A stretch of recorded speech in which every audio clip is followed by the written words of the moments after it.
purpose of the meeting, we've kind of been asked, and I'll get to our role here in a little bit, but basically the reason we're here is to discuss, and I'm not going to read every slide word for word, but if I get real nervous, I might tend to read more than I would. So, but the purpose, we're here to discuss information that's been provided to us concerning or related to contaminants, particularly radioactive contaminants present in our community.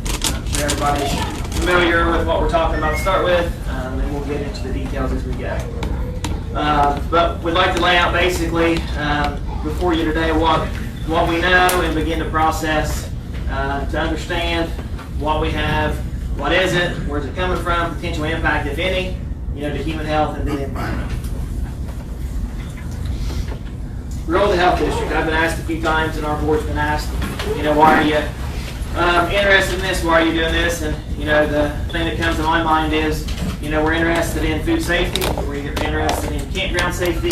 We regulate a lot of things at the health department. So if we're worried about the temperature of food on, one of our local food buffets, we hear something about transuranics at a school, we have to take that serious. Just like we do a food complaint. Somebody complains about something, we go check it out. Somebody complains about a swimming pool, we check it out. So this is no different to start the process of, our involvement in seeing what's going on and where we go from here. Mission and vision is also on. There's agendas in the back. If nobody got the agenda, we can send those out if anybody needs them. We've been around almost 100 years, and again, our role is to protect not only community health, public health, but the environment. So mission and vision's there, and if we wouldn't have a meeting like this to at least get the information out there to discuss, we're not fulfilling our mission and we'll never see our vision. So that's, to uphold those. So mission to improve the quality of life of individuals and families in Pike County by preventing disease, promoting health, and providing environmentally safe surroundings. Vision to see Pike County, our county, as a healthy community, living, working, playing, and learning in a safe environment. The last part really, brings home to me safe environment, and that's what we're talking about here today. How did we get to this point? I'll go through some slides. We want to make this, short and sweet as we can, and then we'll have some question and answer towards the end. So if you think of some burning question for me, for EPA, DOE, ODH, jot that down so you don't forget. Discussion of DOE data. How we got here, originally started with a media report a few weeks ago. So what we have happen is a lot of concerned citizens call. We get calls all the time, whether it's bed bugs, roaches, some are silly, some are very valid. But we get calls all the time. So we had calls after the media report that mentioned, transuranics, neptunium found at Zones Corner School. So as you can imagine, we start getting calls, and then concerned parents, they're scared.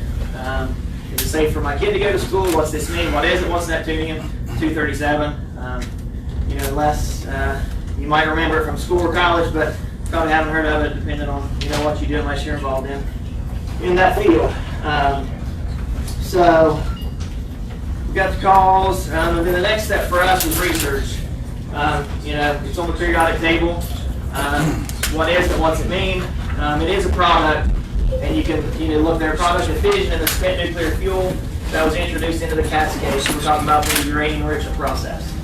It is an uncarcinogen and most oftentimes enters the body through ingestion or inhalation. So that's just a real quick snippet on one neptunium-237. There's other isotopes. The one we're talking about is 237 today. So we started doing our own research, looking into it just like we would with any other, contamination event or nuisance or whatever we're investigating. Leads us to the ACER report. This is a 2017 report that DOE releases, and they send it to public partners. Question is, why are you talking about something from 2017? That's when we get the report. So all this is 2 years behind, and that's, so if the question is, why do we have it? Why are we talking about it now when it's 2017? Because it was released, the beginning part of the year. Page 418 specifically mentions, this is from the ACER report, these are all public documents. Neptunium-237 detected at Zones Corner School. Okay?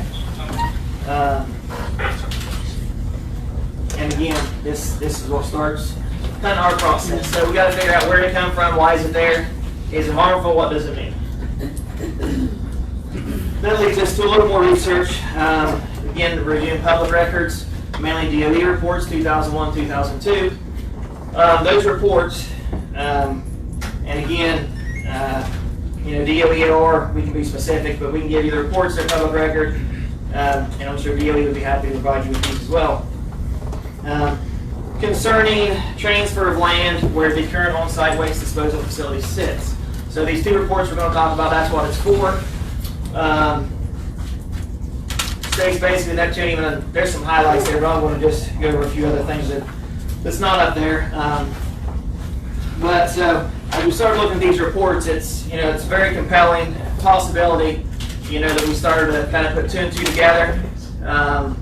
These are developed by DOE for submission to the EPA, like I said, for land transfer. DOE soil sampling identified multiple contaminants, and these are all listed, including transuranic elements, plutonium, and neptunium. These are not our reports, these are DOE reports. Further in these reports, the DOE states affirmatively that they were the source. So we had neptunium on the site. Where did it come from? DOE says it was from us and from our operations. Again, public record. That can be, reviewed at any time. Kind of hit those 3 points. Then it leads us to, again, this is just our research, just like with anything. So we get down to the 2015 record of decision. Page 2-6. This basically, the first 3 paragraphs gives a history of the contamination, what's there, where did it come from, and it's all explained. So I'm not going to go into a lot of details. That can be at a later time. So they identify contaminants present in scenarios encountered that could have resulted in the release of those contaminants. This is again from the ROD, the record of decision. Transuranic elements, including neptunium, were identified specifically. But then at the bottom, this is a quote directly from page 2-6. Leaks and off-gassing from process gas equipment or components being repaired or replaced resulted in the release of airborne uranium, transuranic constituents, fission products, which we talked about fission with neptunium-237 earlier, fluorine and hydrogen fluoride gas. Again, that's from the DOE report. That's actually from the record of decision, which goes along with the 2001 and 2002 reports as far as us doing our background on, what's there and what does it mean. Okay, summary to this point. I know I've talked fast and skimmed over a lot of stuff, but I'll read this word for word because this, if you didn't pay attention or if I'm already boring you, this is where we're at. DOE, we have DOE confirming the presence of neptunium on the location of the on-site waste disposal facility. DOE details that neptunium, says it was present in their process, further explained pathways from their system to the environment, and finally DOE identified their operations as the source. This is not me, the health department, anybody saying this. This is DOE in 2001, 2002, and then 2-6 in the ROD saying this is what's there, and this is how it got there, and we were the, it's from our processes. So, that gets us to, how could it get from, the plant. I grew up here, I've been here my whole life, the A plant is what I typically call it, so if I refer to it as that, that's why. Born and raised here. On-site waste disposal facility construction basically is what we're going to talk about here. So how did it get to the air monitor at Zones Corner School that's some 2 odd miles away? Start looking, and this research kind of, brings, you come full circle, and it's not hard to at least give a logical explanation to where it potentially could have came from. Now, whether it's harmful, what that means, we're not saying, but we put 2 and 2 together, and this is kind of what we came up with. So the ACE report comes out in 2017, and this is about the same time as the construction on the on-site waste cell starts. So the original parcel, you've got a huge parcel of land, and it's already been, according to DOE, their processes, there's neptunium found there. So you've got massive excavation done, ground clearing, earth moving operations, soil staging. What do you think is going to happen when you're dozing? I know some people in here that know a lot about excavation. What happens when you're dozing dirt? It was in the air. It was in the air, a lot of dust. You drive by, massive amounts of soil being dug up, placed in piles. moved around, bulldozed, to be to all in the for the purpose of creating the cell. Then the the buildings and stuff that's left, tear it down and just rough, a very rough summary of what the cell is for. Tear the stuff down, put it in the ground as opposed to shipping it out west. Is the idea. So. Again, we mentioned the dust. So we already got neptunium there. Is it really a stretch to say that the neptunium that was the hit at Zong's Corner School came from dozing excavation at that site? That's why we're here. You can make your own assumption and conclusion on that, but we have to at least, based on our research, just like with anything we're doing, to say what the plausible cause or what makes sense on this contamination. Again, so can we say, in the health department, can anyone say, is it a certainty that the neptunium came from the site? We can't say that it's a certainty or that was 100% where it came from. Is it reasonable to assume that? Absolutely. Absolutely. Are there other logical sources from where the neptunium could have came from? We don't know of any. So maybe that's something that can be talked about in the question and answer section. So, so that's where we're at up to this point. So this comes back full circle to the press release. Out of an abundance of caution with a focus on our jobs to protect health and environment, we did the press release, which we call for the cessation. Stop doing what you're doing at the on-site waste disposal facility. Just err on the side of caution. We're saying it's potentially this. It makes sense to us. Stop what you're doing and figure that out, and then let us know if it's safe. And then maybe a different plan going forward. It's not anything different than what happened out in Hanford. If you're familiar with out there, there was some off-site contamination. They shut everything down for 15 months.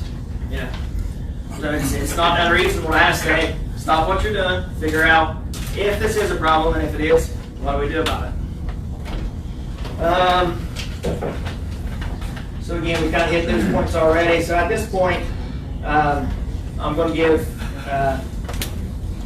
DOE, Department of Energy, EPA, ODH, just time to respond to that information, and whoever wants to start, you're more than welcome to.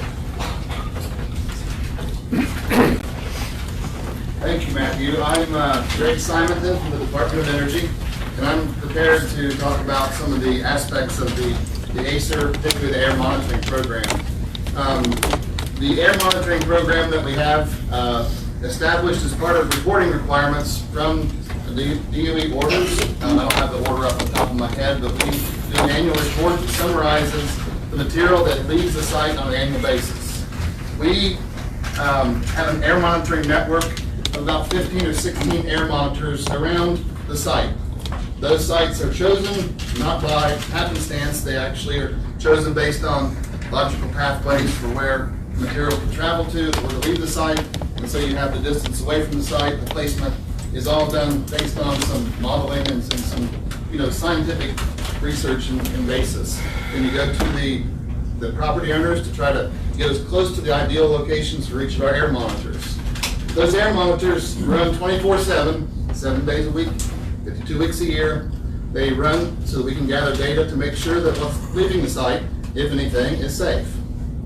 In this particular case, we had 2 detects for neptunium-237 in the month of October of 2017.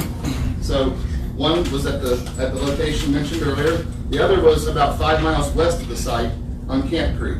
So those are different directions, and so that makes some information, makes you think about. Jeremy Davis will talk about some of the levels, but the actual air monitoring program itself, we have these air monitors are essentially about this tall, and they will suck air into the top of them, and they run through a filter. Those filters are changed on a weekly basis. We take those and collect them, and on a monthly basis, we have them analyzed. The analysis comes back and allows us to make sure that there's nothing out there that would be harmful or above or even approaching the levels that we're allowed to have released from the site. If there ever was an issue, then we would be able to take action appropriately and rectify whatever that situation was. In this case, the levels weren't deemed to be at any level that was actionable or require us to do anything off-site. So it was just compiled like we've done for about 30 years with the ACER. It's compiled throughout the year. We do a summary. You end up with the ACER report. It does take, a long time. I guess the point is, it's 2017 data, but if there were a problem along the way, we would know it. We'd be able to address it. We would notify the right people, and we would take action. The levels here, Jeremy, I'd like for you to help me address that.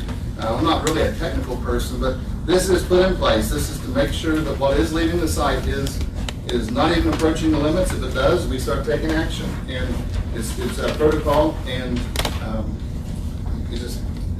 it's there to protect you, also to protect us, to make sure what we're doing is okay. Jeremy, do you want to talk about the levels? Sure.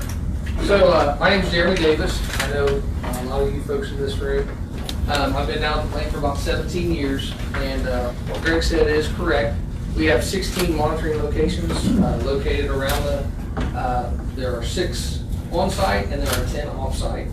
3 of those monitoring stations, there's one on McCorkle Road, there's one on McCorkle and Taylor Hollow Road, and there's also one located adjacent to the research center. And there's also the one in question, which was the one next to Zons Corner School. So the ACER report is very clear. The result is 0.00015 picocuries per gram. Now, the dose calculations weren't performed on that particular air monitoring station due to the fact that an on-site monitoring station had levels that were higher. So the dose calculation for that, the air monitoring station that was located on-site, yielded a result. If you were to live at that air monitoring station for 24 hours a day, 365 days a year, your dose would have been approximately 0.004 or 0.00046 milligram for that entire year. Now, Greg referred to the actionable limit. So EPA, they're here today to talk about their actionable limits. But that their level is 10 milligrams per year in an ambient air monitoring. So we were well below the reporting criteria to push us into an action. That's the reason there was no action taken to notify anyone, because this level was extremely low, as we found in this air monitoring result.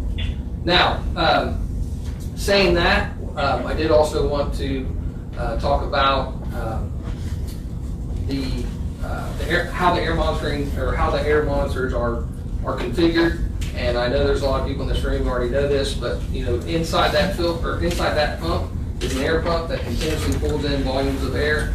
It has about a 4 by 6 inch filter, and it runs continuously, and that filter is designed to attract these particles.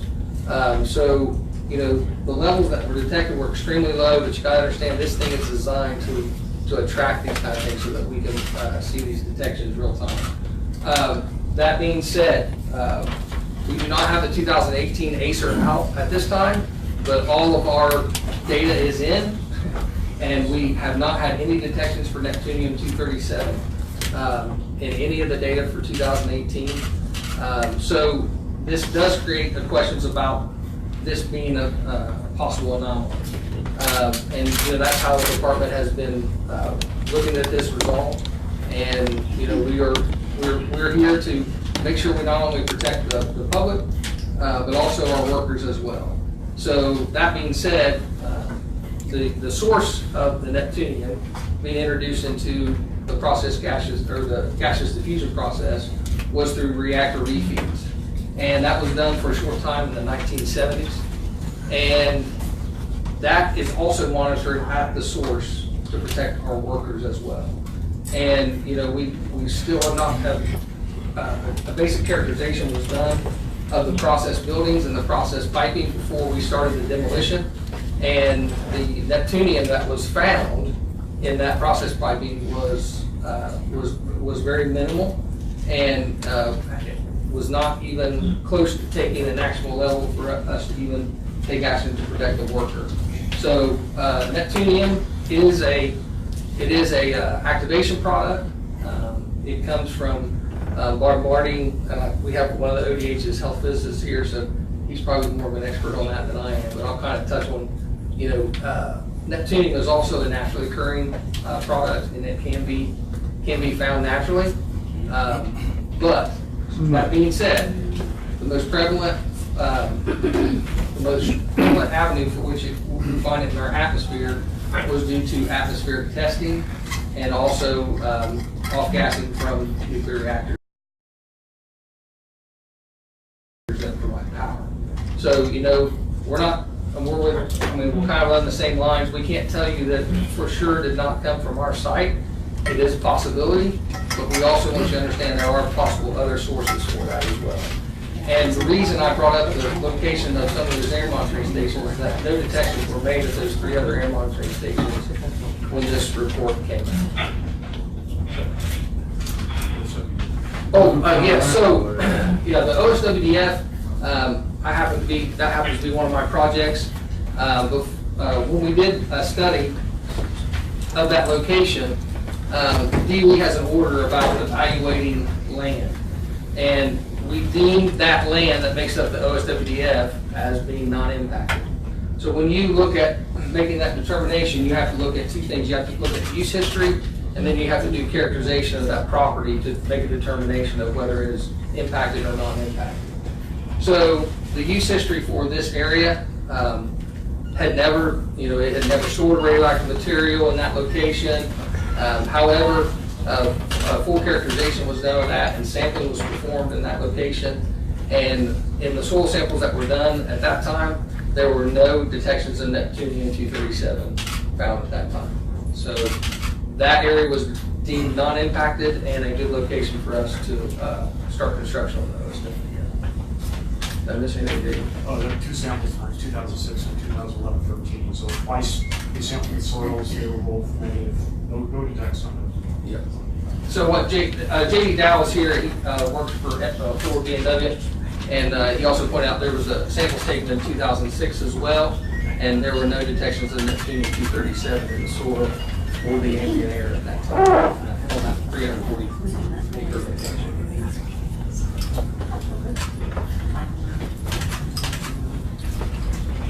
Anyone from EPA, ODH, have anything to add to that? Welcome to. I guess I just have one question. I have one question and answer. See, there's 2 hits according to the 2001-2002 report. 2 hits of neptunium, 2 of plutonium on that 340-acre parcel. So do you have a map that can say where the hits were that's not in where the waste cell is? Yeah, I have a report here. I can look at it. I'm not concerned with 2006 and 11. I'm concerned with the 2001 and 2 report that says, your report says neptunium and plutonium is on that 340-acre parcel. I guess my question is it located within the 100 acres roughly, or is it off somewhere else? Matt, I'm not aware of that report that says that there is for neptunium. I'd have to read it. I can get it to you. I mean, This is the historical site assessment for most of the pre-construction activities. If you look, there's a map on there of all the locations that the table. okay. This is, and I don't have that to pull up, but like we stated, the 2001 and 2002, this is the DOE report that says, 2 hits, where those hits are within that 340-acre parcel. We couldn't tell because the EIC Center, who holds these records at County Endeavor Center, couldn't produce that public record report. So that's why we couldn't actually look, but there were 2 hits in 2001, 2002. I'm not concerned with after that. That's I'd like to clarify something. So ODH and yeah, I want to clarify something. So in 2001, there was an ambient air monitoring detection of neptunium-237. Would that report refers to, or? And I can get that. Yeah, I mean, you guys have a report, but I've got it handy, so I'll send it along. If that's something we need to figure out. No, if we have, we'll find it. Yeah. Can I ask some questions? We'll do questions and answers at the end. So we'll do this part, and then you're welcome to ask as soon as we get to that part. I kind of jumped the gun, but 340 acres is like the reason I would like to ask one. okay. ODH again, EPA, good. Okay. I guess there was a question about what the dose rate calculation truly means. So in comparison to what a person experiences in a normal everyday life, a person flying an airplane, getting dental X-rays, that kind of thing, you'll take in about a dose of 600 millirems each year. That's just, just going about your everyday life. And this result that we had was From uranium or neptunium? From We're radon? from all of that. From all that put together. Thank you. Yeah. So, the result that we had was 0.0046 millirem over an entire year if you were to live at that air station. So, this is a relatively small dose. And we just want to point that out. So, if everybody has a smoke detector in their house, if it's an ionizing smoke detector that has an americium source in it, it gives off, it decays over time into neptunium-237. And then, in 1 year, you could experience a dose of possibly 1 milligram just from that smoke detector in your house. Is the Ohio EPA here? Yes. Are they gonna weigh in? They're not going to say anything? We do not have a finding of fact. They've taken What's your name, sir? $3.5 million from Go on this site. You've covered Yeah, up we'll the get fact the that question and answer. They'll have a chance. They'll have a Well, I would like to chance just say address it. something. Yeah. I'd like to know someone from the government. Let's get to the end. Yep, we'll stay with it and they'll have a chance to respond. Yep, there'll be a question and answer. So we'll get there. EPA's on the agenda. Good to go? Okay. I'm going to ask Elizabeth Lamerson to come up. There'll be a PowerPoint. Pull that up while.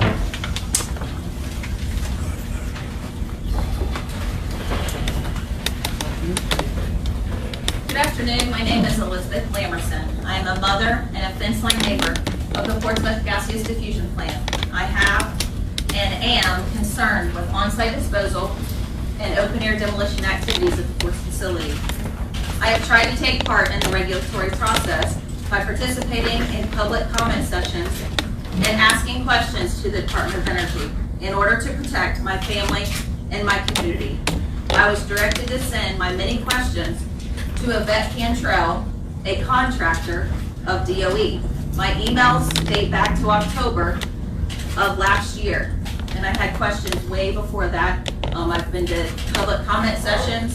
I've gotten 0 answers. So far from Yvette or anybody, I have received 0 responses to any of my questions. One of the many questions included asking for air modeling information that will show the community will be safe when these buildings are demolished and waste will be placed in the disposal cell. This information has never been received. This led me to take matters into my own hands and purchase a professional grade air monitor to ensure protection of my family and my community. I also began working with 2 subject matter experts that work to analyze samples collected around the community on a pro bono basis. Various samples were collected around the community. The data will be explained by the scientists. I want to introduce Michael E. Ketterer, PhD, chemist, research specialist in studies of uranium and transuranics in the environment, and Professor Emeritus at the Northern Arizona University, and Scott C. Sichaney. He's a radiochemist. He's worked at Lawrence Livermore National Laboratory, Pacific Northwest National Laboratory, the United States Geological Survey, among other places. So please welcome Michael and Scott, and they are on the phone because they live out west. So, okay, are you guys there? Yes, I'm there. Hello, everybody. I'm Michael. We're good. You there, Scott? Yeah, go ahead. I'm pretty quiet. I'm not gonna have a conversation. Okay. Well, good afternoon, everybody. I have some ties to Ohio. My late parents lived in Summit County for 40 years, and I still have nephews up there. And really, only recently I've learned anything about the site in Pike and problems associated with it. So I want to tell you about some of the studies that Hey, Michael. Scott and I did in collaboration. Yep. Okay, could you speak up if you could? Just see if you can. Yes. That's Okay, better. That's better. I'll hold the phone. Is that better? I think, is that better? Was. It was, when you were talking into it, it was louder, yeah. Okay, let me continue. So I have a PowerPoint presentation, and we'll go to slide 2.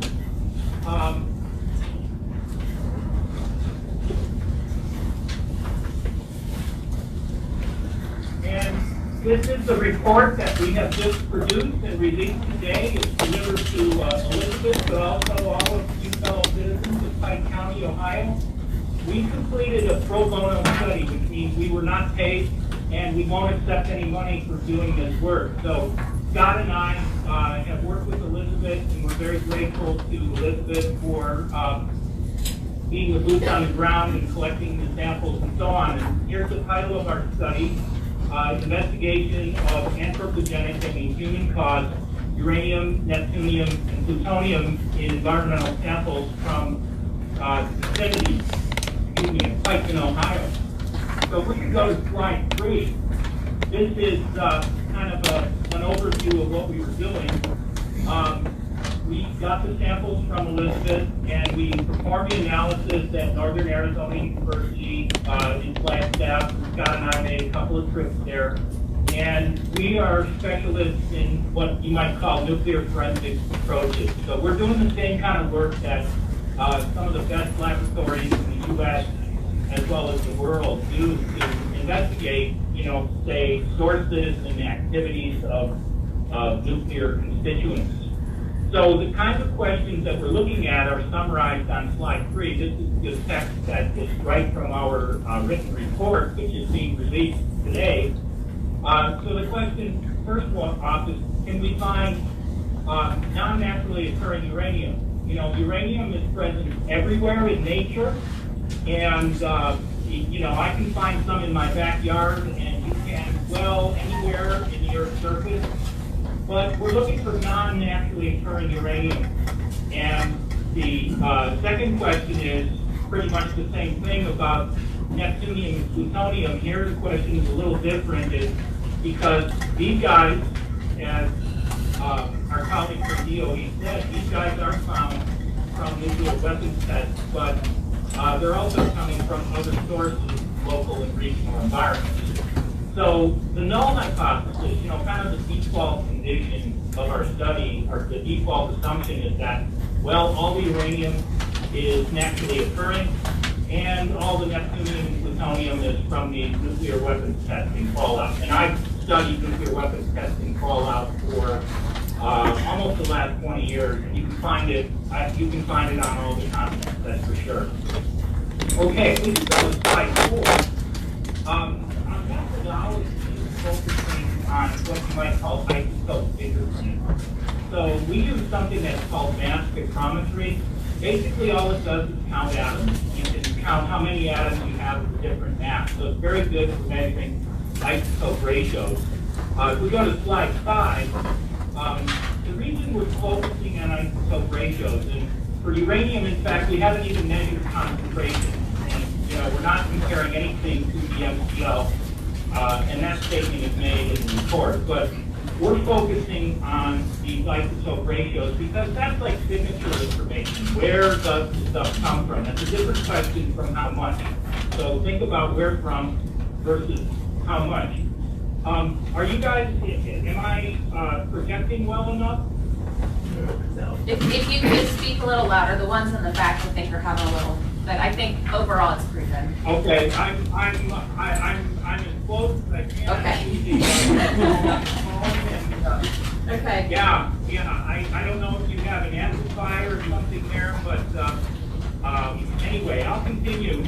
Okay. If we go to slide 6, we are focusing on 4 different isotopes of uranium. 238, 235, 234, and then also 236. And so these 4 we can measure by mass spectrometry. This slide also notes 233 and 232, we're not measuring those at all. And with the mass spectrometer, what we do is we take the data and express them as ratios or fingerprints. And more of this is explained in our report. And I have to say, we're not inventing anything. We are standing upon the foundation of decades and decades of science, and all of this is known in all of the DOE labs and so on. for instance, where Scott used to work, there are subject matter experts that know way more about this than I do.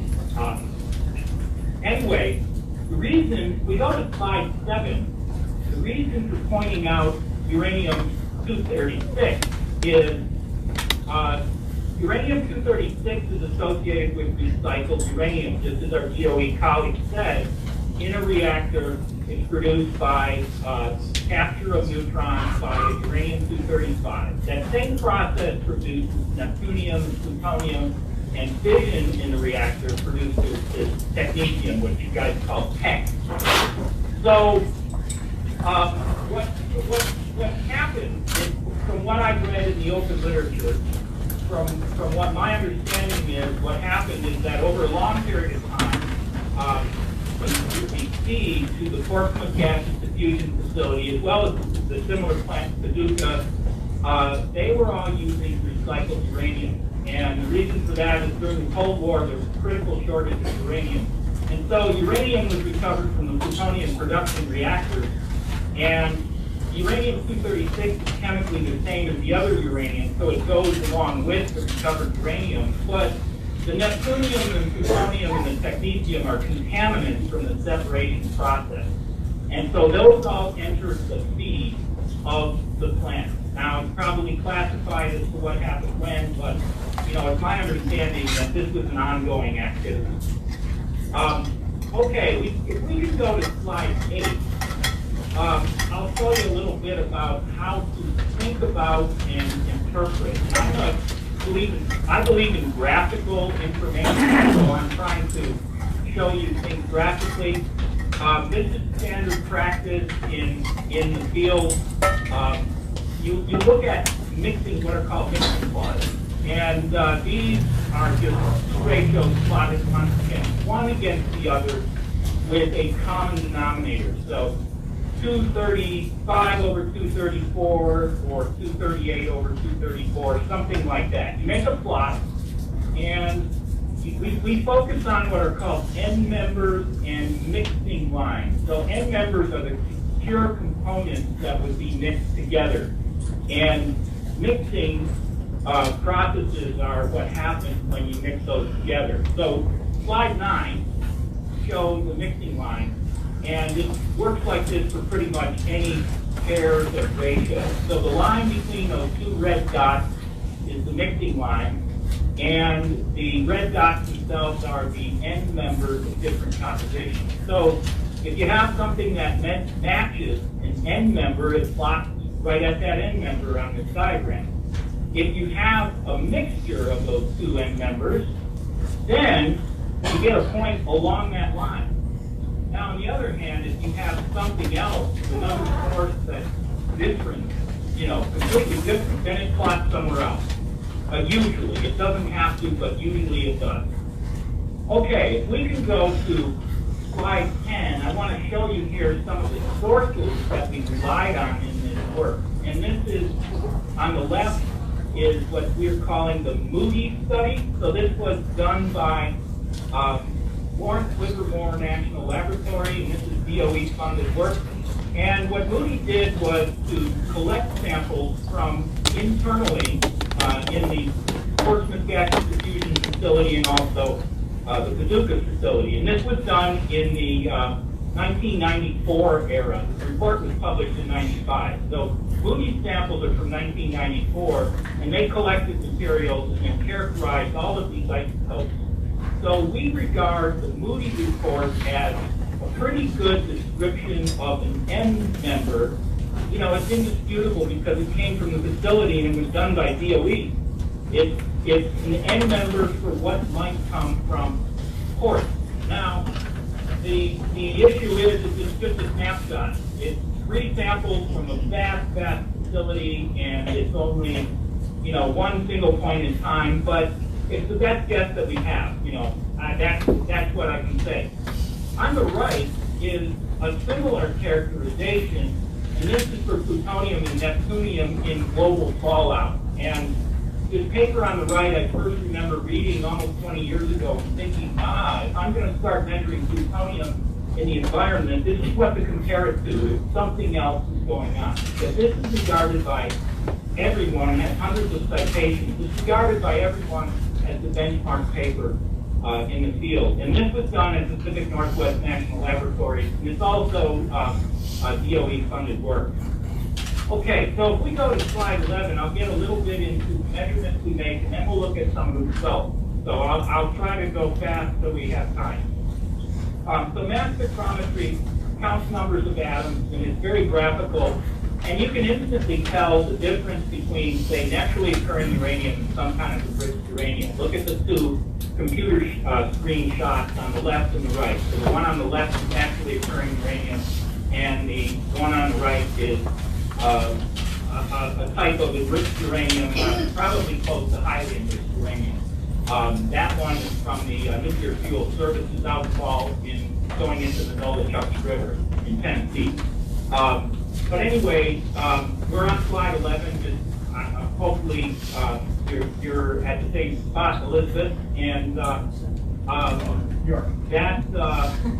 that's what we do with mass spectrometry. Is we measure patterns like this, take ratios of the peak heights, and there are our fingerprints or atom or isotope ratios that we use as data.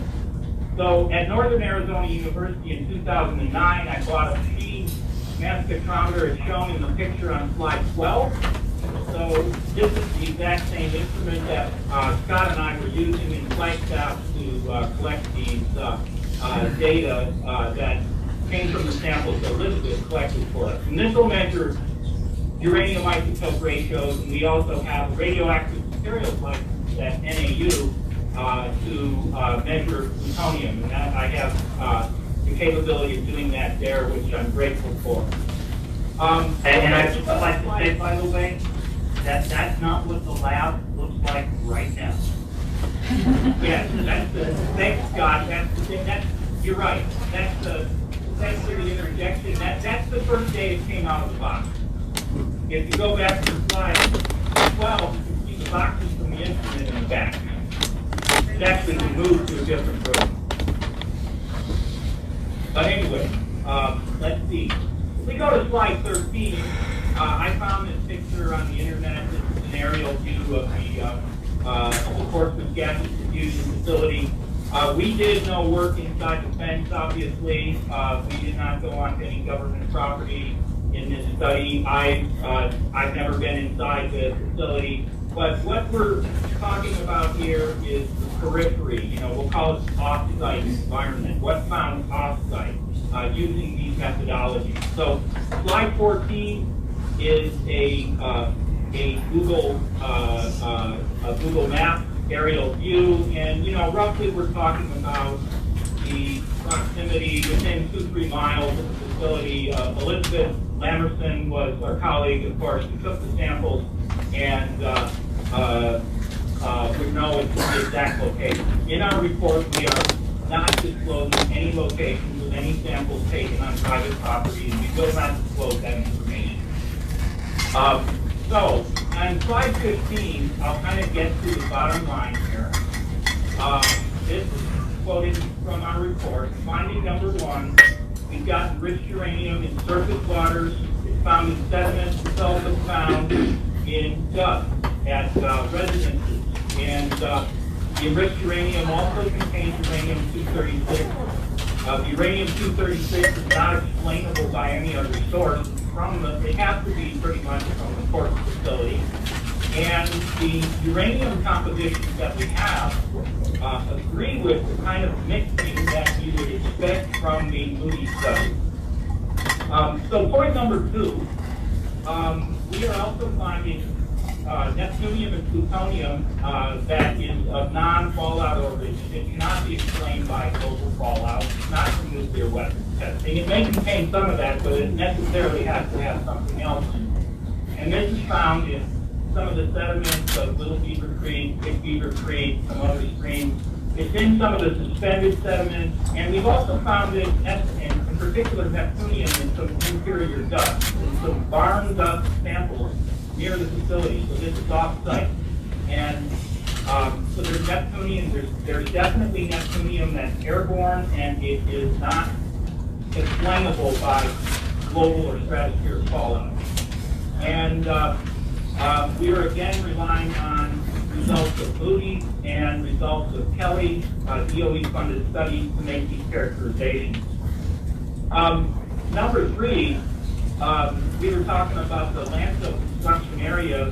We have some samples of some of the suspended sediment that were collected from the creek during near where the landfill construction area is. I don't really know the geography, and I've never seen these areas, but this is my understanding from Elizabeth of where these samples are from.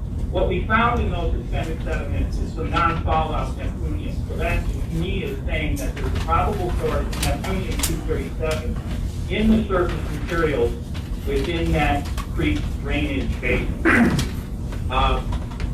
Number four, we have found some enriched uranium within some of the dust inside the local school, and we also find enriched uranium is fairly prevalent in many attic dust samples, including we have some from a residence that was actually constructed in 2007. So this is, something that post-date when the facility was actually in process operation. My understanding is that peaked in 2001.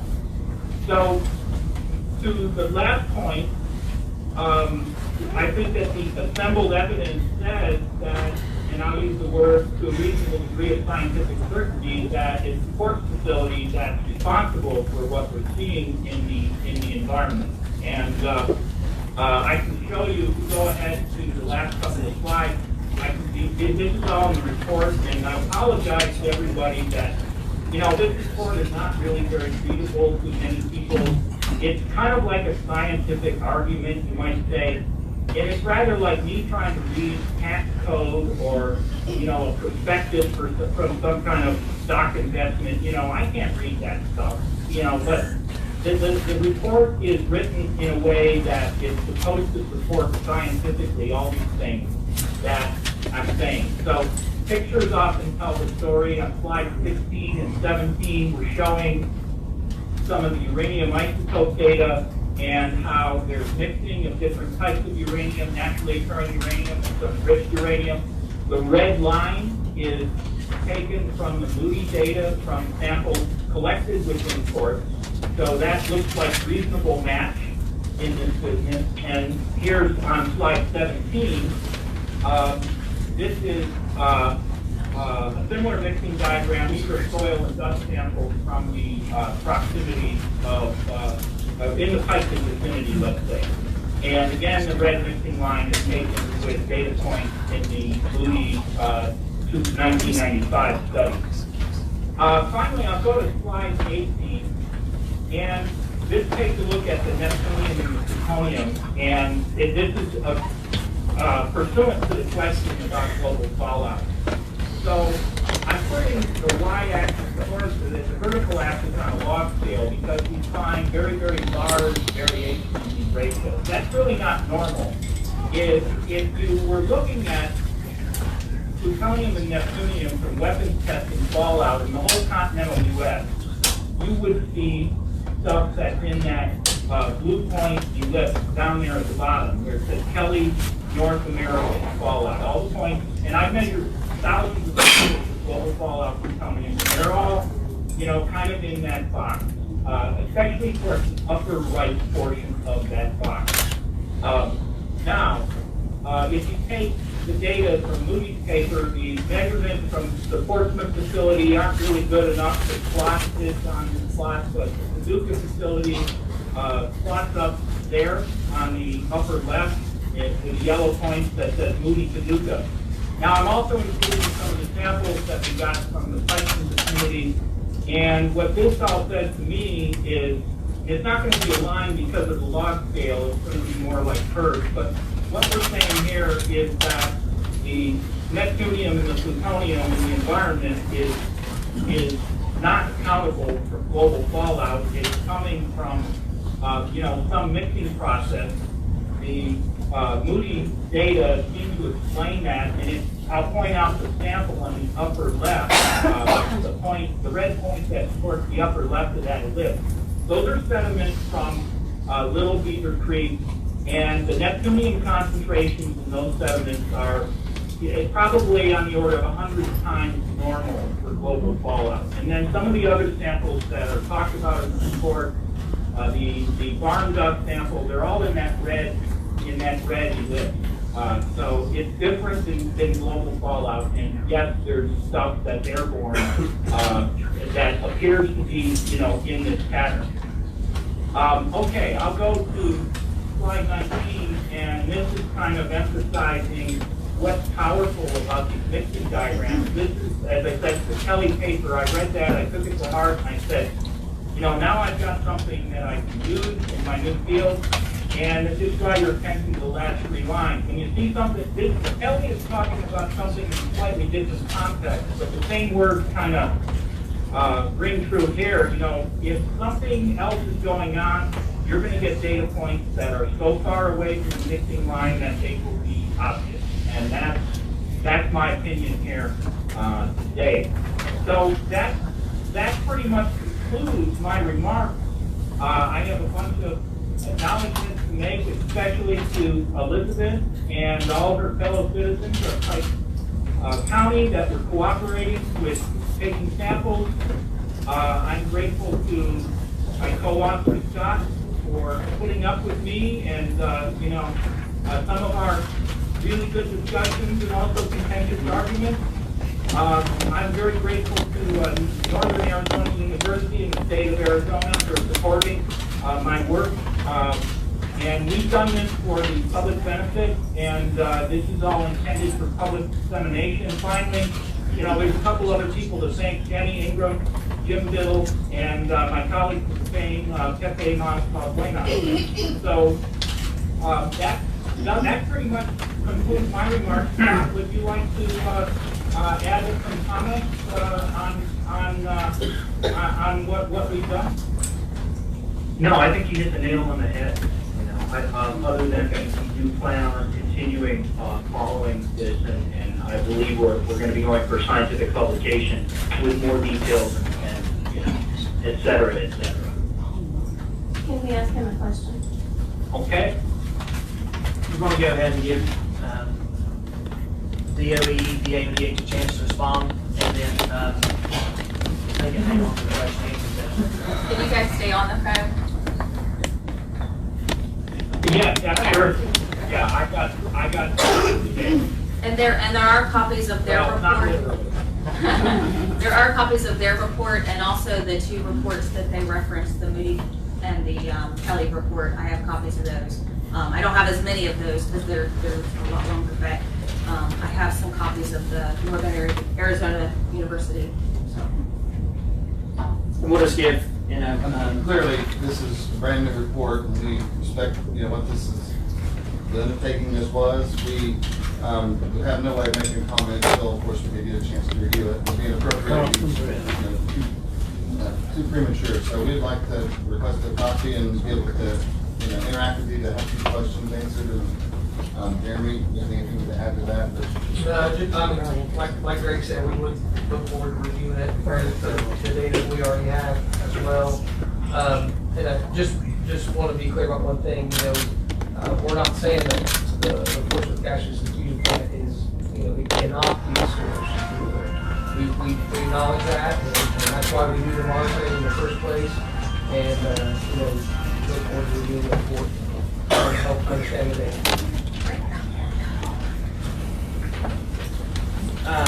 EPA, or anything? Still a little bit quiet. Could he please repeat that? We did not hear what he said in reference to a phone going off. Sorry. Could you repeat what you said, Mr. Davis? Just that we want to reiterate that the Portsmouth Gaseous Diffusion Plant is possibly could be the source of the neptune. We're not saying it's not. We just want you to consider the other sources as well. Look forward to reviewing the report and compare it to the data that we already have. And that's why we do the monitoring for neptune in the first place, is we acknowledge that there was neptune in the gaseous diffusion operation. Because it's man-made. It's not natural. Well, 37 is man-made. It It's can man-made. be, it can be natural. I mean, but yes, the majority of it is man-made, Mr. Smith. You're correct. Yes, you're correct. This time, I know, May I ask a question? yeah, we're almost there. I assure you, the air conditioner is on as high as it will go, so we can't make it down any higher, unfortunately. You Ohio EPA representative, what's your name, please? Craig Butler. Where's, is Dustin Tashuti here? No. Why is he not here? Is he not the site person? He is not. We'll have everybody before it's over, identify themselves, and someone else take down their names, and, you know, at the end, let's get over to the question and answer, and I know this can be emotional, potentially controversial. Any questions need to be respectful. If it gets to the point that it's a mob activity, we'll just end the questions, we'll do a final statement, and then everybody can enjoy their Saturday. So we'll do this roughly 15 minutes, as long as it stays professional and in a manner that it needs to be. So if you got a question, you raise your hand. Who are you addressing? And we got one in the back. We'll start with. We'll see how this goes. My name is Jim Parker. My wife and I have lived here with our children for more than 20 years. I'm a hospital CEO, so health and well-being of people is right at the heart of my concern. I do have two questions, one for the Department of Energy, but in general, is there anybody from our Congressman's office here today? Yes. What's your name? My name is Teresa Lewis. I'm the Regional Director for Congressman Brad Benson. Nice to meet you, Teresa. I was a candidate for the United States Congress 3 times and won Pike County and Sauter County, came in second all the way to Cincinnati a couple times, with no money and no help. I did it by going out and knocking on doors of people that I care about. My family and I live as close to where we're standing right now as Commissioner Blaine Beekman does. Fair statement, Blaine? I think we all live by it. That's a fair statement. Okay. There is scientific evidence. This is to the Department of Energy. There's scientific evidence that I've heard you produce your report and then say that you're not a technical expert, and I understand that. Then you presented a technical expert who talked about anomalies. What I didn't hear you talk about was that this radioactive substance was detected in the air inside of the middle school, where parents of children are here today. I think that what the health department has asked you to do to cease operations until this can be better monitored and better understood is a reasonable and respectful thing to do. I've been to the LSU building where I've heard people speak about this back when we had a former congressperson. I've been to city council in Waverly where you've come and you've talked about it. And now I'm here and I have not said a word. What is happening here is inherently wrong, and it is dangerous for the health and well-being of the people who live near where it's happening. What will it take for somebody in the Department of Energy to listen? Now, I'll go a step further. Don't worry about what I do for a living or what I did. But we have a 3-year-old granddaughter who lives minutes away from where that substance was detected in that school. So I am speaking up today. What will it take? So, my daughter goes to school at College Corner Elementary. Most of you probably already know that. And then just want to clarify, the air sample that we took, we did not take any samples inside the school, sir. Our sample was taken across the street at our air monitoring station. We've not had a chance to review this data. We can do that and get back with you, but it's not my decision to make that call of ceasing that. But I understand your frustration, and we are looking into it. So. I've been listening to the Department of Energy talk about how they're going to look into that for years and years and years. And what does it take? People are dying. People have died. That evidence has been presented. I've seen this woman over here present that evidence. I mean, what does it take to do the right thing? Well, sir, I can tell you, being a local citizen, I want to do the right thing as well. I understand that. That's all I have to say. Thanks, Jim. We got two, we'll do the very back. Yeah, my name's John Markley. I'm a resident of Jackson County, but I work in Pike County, so a third of my life is spent here. Some of the data in this report shows that Little Beaver Creek, relatively clean, comes on site, goes off with major elevations in constituents that they're measuring. It goes by the landfills that under the rod are going to be left there. They were closed in the 70s per the rules 40 years ago. This evidence indicates that these landfills may be leaking, polluting the waters of the state of Ohio, our waters. I think this constitutes grounds for reopening the rod.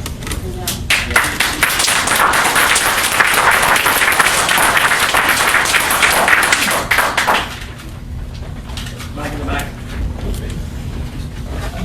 John Off.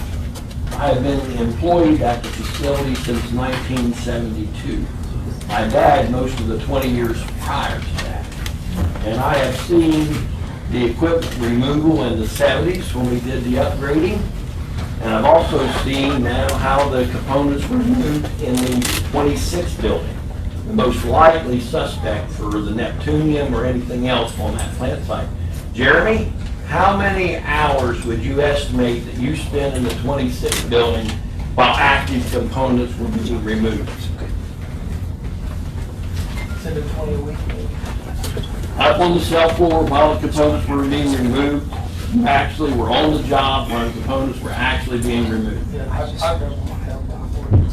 While I was there, I've never seen any of you on the cell floor with the components. And I would tell you that I was shocked when I was moved to that building that the whole upstairs had become a highly contaminated area. We were talking about 30 acres of an upstairs floor that we've never had as a highly contaminated area previous to this component removal. And we had active, full-time, airborne radioactive zones in the building continuously. Might be a reason that took place from 2013 through 2017. Might be a reason why you didn't find those things at the landfill when you monitored before that. Most likely it came during this component removal when you weren't controlling contamination and airborne, and all the rest of it. It is deplorable. That was the first thing I said. I can't believe that we lost the control of the whole upstairs of the 326 building to the point that we only had one way up and one way down. There's hundreds of stairwells in that building. We used to be able to go up any stairwell and go to a job site with no airborne and no active contamination. The whole goal was achieve PBI, performance bonus incentive, with total disregard to contamination, both physical and airborne. And so that's the most likely how that got to the landfill area and everywhere else. And that's where it's at now. We got active components still inside that building, still with compounds in it, with the full intention of taking off the sides of the building and removing it with large equipment, casting it to the air. Certainly not any means to control that contamination. And I can tell you, the time I was there, I never seen an RSI or a DOE person on the cell floor with components being removed. If you were there, I didn't see it. Well, what's your response, Mr. Davis, in reference to the information he just disclosed? Yeah, so we do monitor all of the, during the demolition activities to open up the 326 components. That we use what they call source point generation monitoring. So there's air monitoring running outside of the airborne contamination areas. Because you are opening up those systems and leaving them to the open air. During SITCUP, I think that's what you were referring to. It was my understanding that, and I wasn't there at the time, it was my understanding that each unit was taken down under a vacuum and then changed out. And Now, in preparation for the demolition activities, you know, it was going to be left open, so they established those airborne radioactivity areas, and monitoring was done at the source point during those times. Is it not airborne up there on that subfloor? It depends on what area you're in right now. You can't stop that. You know that. When you're up there, I worked in 96 and 97. And I worked all over that floor. He's right. At that time, you could go up there anywhere, in any stairs. Now you can't. And if it's airborne, there ain't no young legit train going to keep that back. It's cost that whole 30-acre building. There's no way you can say that it's contained up there on that floor, unless it's in the cell house. Okay, I think this is Matt's meeting. You're not running the meeting, Matt. I'd like to ask you a question. The CDC was at Pike in 2013 to 2015. I have the documents that says that you did not allow the CDC to come into the 326 because they were not qualified to be there. Now, here's Senator Brown's rep, who don't want to identify herself, but they're here, and she wouldn't let me film her down at Portsmouth, but she's here, she's listening, so I know he's listening. My name's Jeff Waldron, I testify in front of the United States Senate. I'm on record for calling GOE criminal. I called them criminal at the OCAS meeting. Now, I have those documents. Be glad to go to a finding of fact with anyone here and lay those documents on the table anytime the governor, who we have written certified letters on movement of high assay material out of here with people coming. All I gotta do is stand still like a priest, and somebody will get down in front of me and say, "Gosh, Jeff, I'd like to admit something criminal we've done at the plant." I said, "I'm not a priest. What have you got to say?" So we went to the FBI in 2017, and we had Carl North from the FBI come there. But the point I'm making, the CDC came, you did not let them in the 326, you did not let the Tiger team in 1992 in the 326, and you supplied the air samples.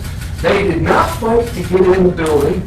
They were qualified to walk down Russian reactors for IAEA, and you didn't let them in the building, but you supplied the air samples. I am suspect of those air samples.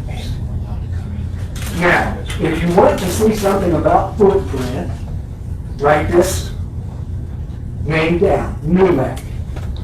NUMEC. There was a company in New Jersey that got material from Portsmouth that was milled. And in that story, you will find out that's how they found out that the Israelis had material from Portsmouth that developed their nuclear bomb. And another thing, the people from Arizona University, there is a secret report from Lawrence Livermore that you don't know about or you haven't mentioned that's on the isotopes. There is a secret report.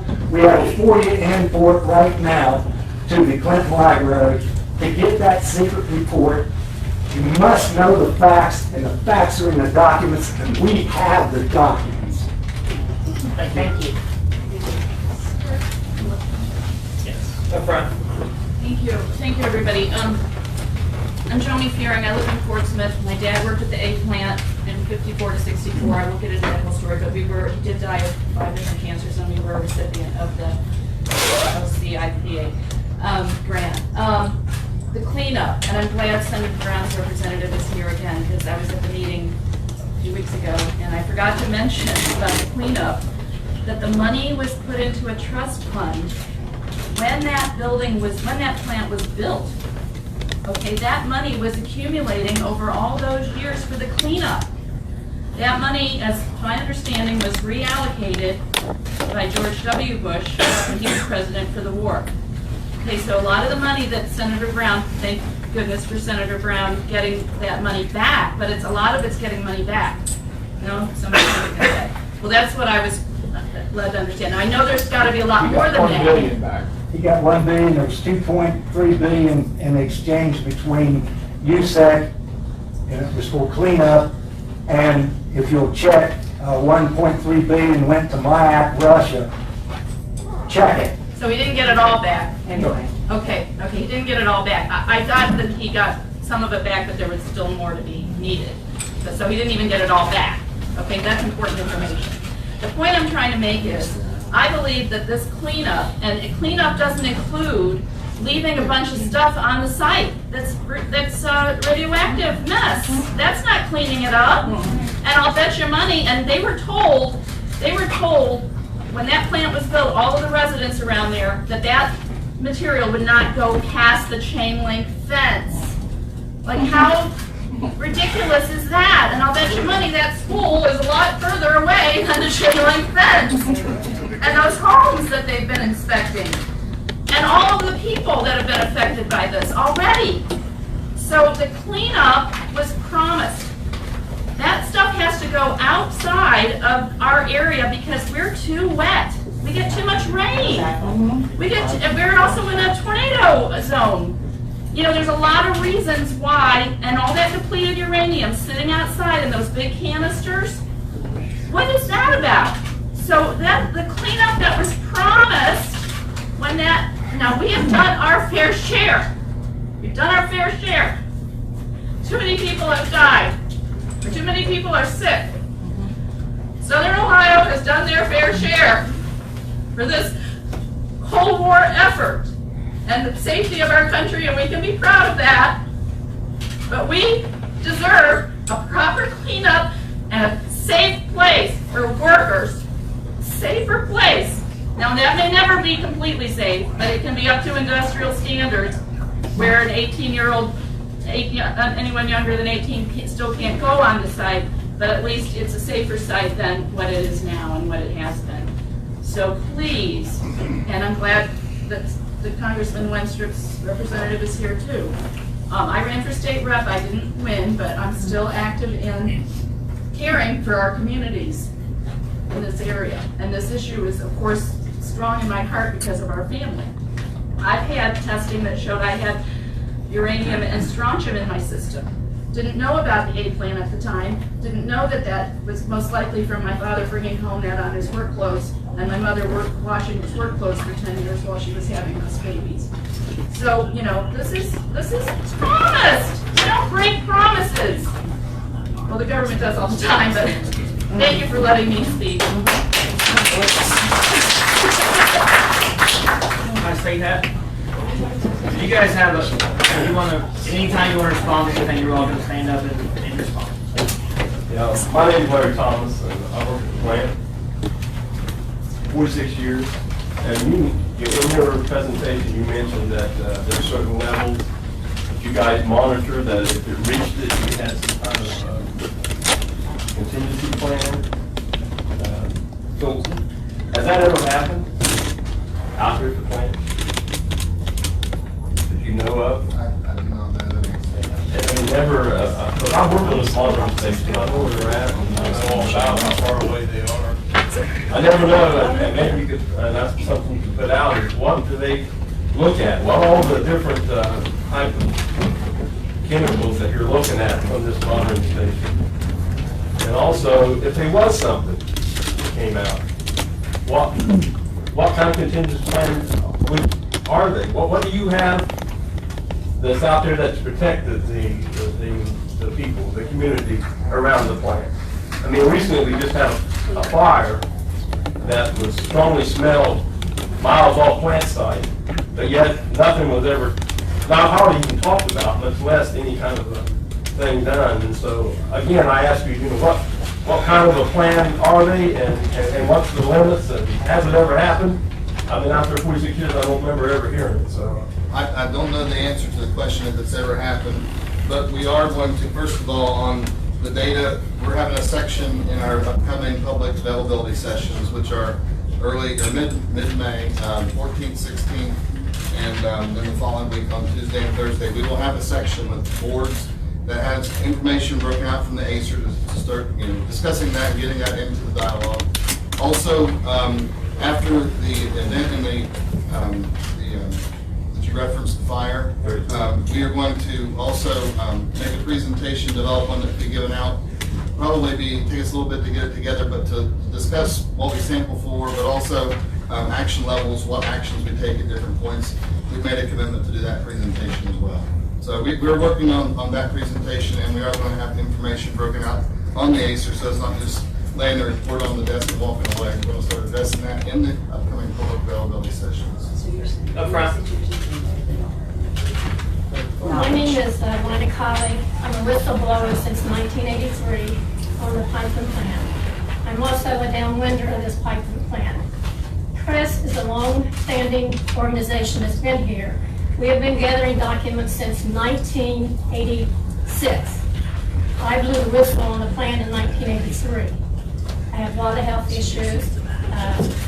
We broke every major story at this plant about plutonium being at the plant in '99, about the Huntington plant being buried on the site. And we had a public forum on March the 18th. We invited all these people, and none of them showed up. We released documents on the plutonium and the transuranics. We also have documents on OSHA, the NIOSH or OSHA report, that tells you what's in every one of these buildings that these workers are working in. Neptunium, plutonium, americium, California, technetium 99, you name it, we got it. Not only that, we did a study and released a study in 2005 about the 340 acres. Marvin Rezikoff, who has been studying this facility for 30-some years, he said that area was contaminated with plutonium. We released that document in 2005. So this is continuing and continuing a denial. The air monitorings that they put around the plant, according to a GAO report, they did not have enough monitors.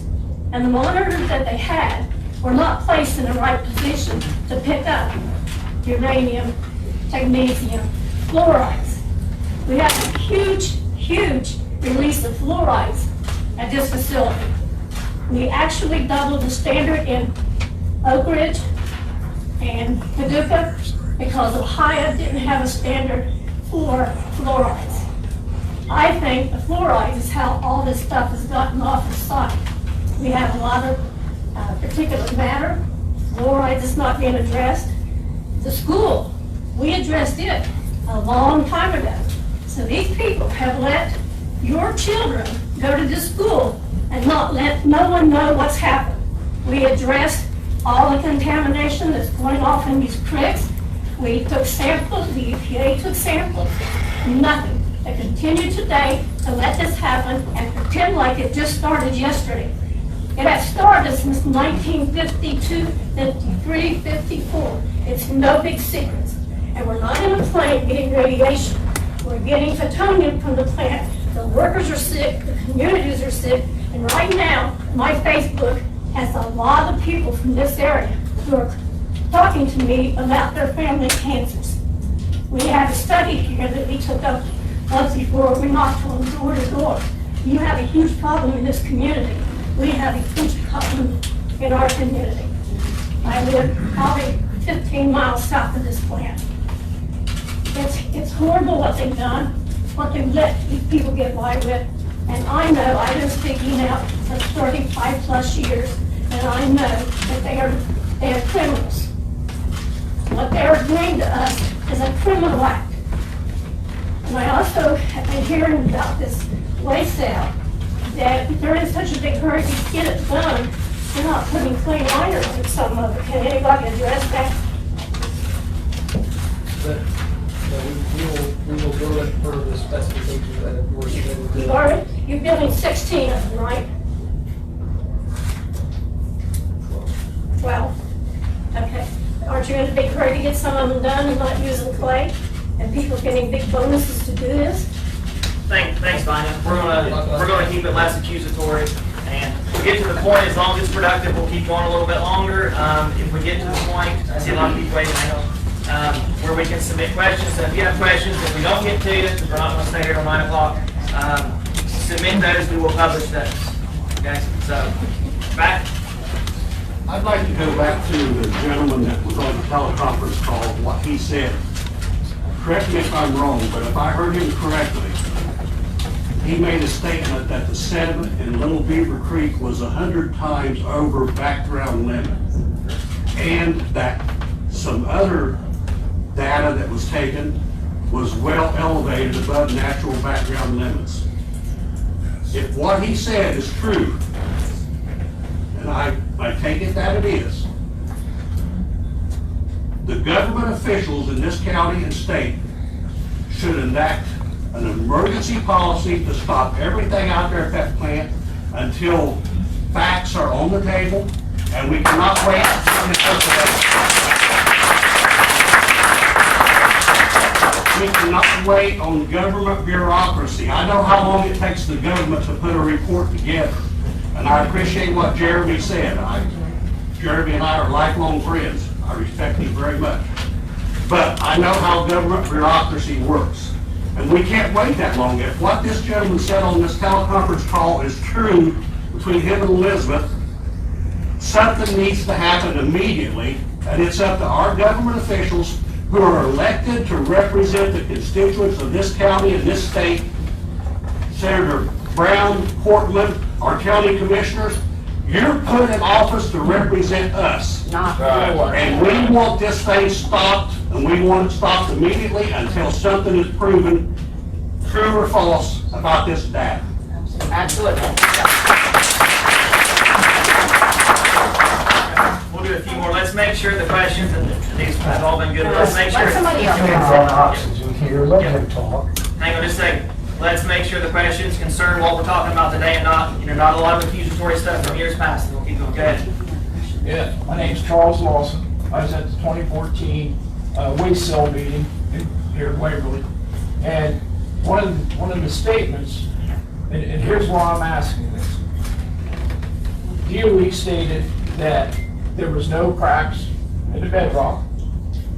And then in the report, in the addendums, it says that the bedrock was cracked both vertically and horizontally. And that the EPA took $3.5 million, was given $3.5 million. Now, I don't know why they were given that money, but then they were given a waiver. And they say they're within 50 feet of high EPA, I believe the law says 200 feet. I may be wrong on that. But now, if you look at the plot map, they're literally 20 feet from the Tage River aquifer. Now, they said in that meeting that that liner will last 1,000 years. Plutonium 239 has a half-life of 28,100 years. That's a lot greater than a 1,000-year liner. And that liner, I believe, is like almost identical to the one that was used at the other two plants in Ohio, which are already leaking because the groundhog's eating holes through it. I'm not trying to be silly. I'm just trying to be factual here. And with that problem, they're saying the 5 counties around here are the ones that should stakeholders of this. And I disagree with that. And the reason being, that Tage River aquifer flows all the way to Virginia. Those people should have a say in it also, not just the 5 counties around it. This will be 1 million times worse than the Love Canal incident. Because once we lose our water, we have no water. What am I supposed to do with my home? How am I going to sell it if I have no way to even flush my toilet or wash my clothes? These are issues that we tried to address at the open meeting. And Maria Galani said, if they do as they say, we will go with it. But now that we know that they hid the stuff in the addendums, to me, that's a violation of the permit already. And I feel that Ohio EPA, and I'm not saying this is excusable, there may be a reason why they paid them that $3.5 million. But to me, that's suspect. And with DOE and what has happened in the past, we've had incidents that I have documents before, where they have falsified radiation records on equipment going out and on the people. That is documented. So why should I believe what they're saying? Okay. Thank you, sir. Thank you.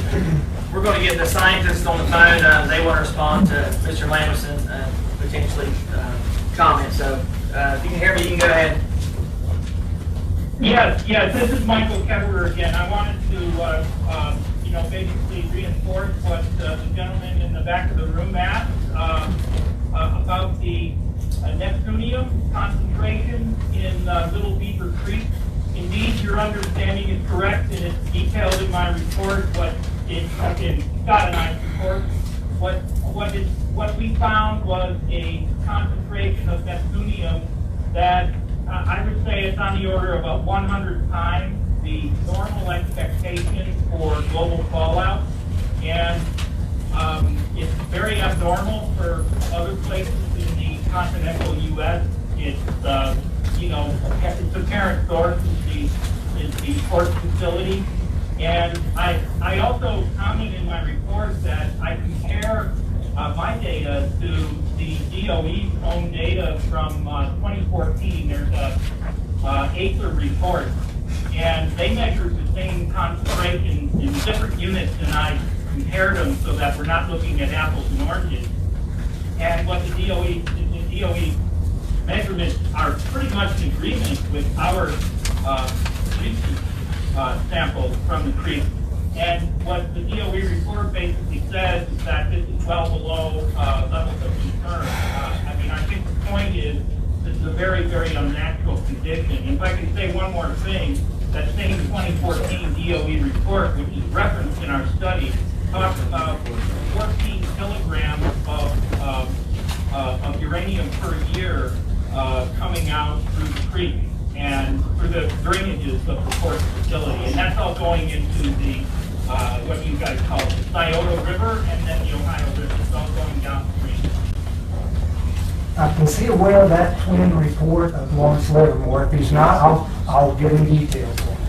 Because there's a hidden report that's marked secret. It's marked secret. Okay, thank you. What's yours?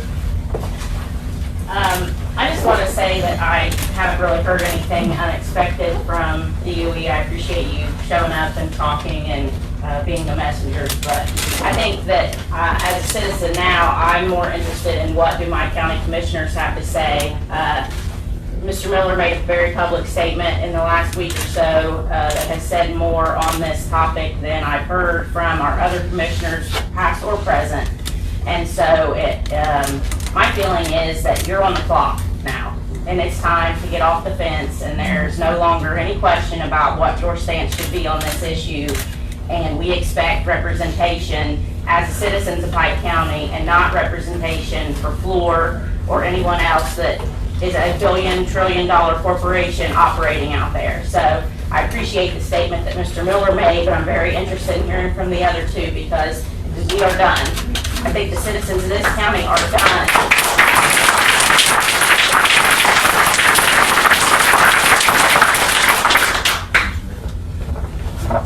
Let's hear it.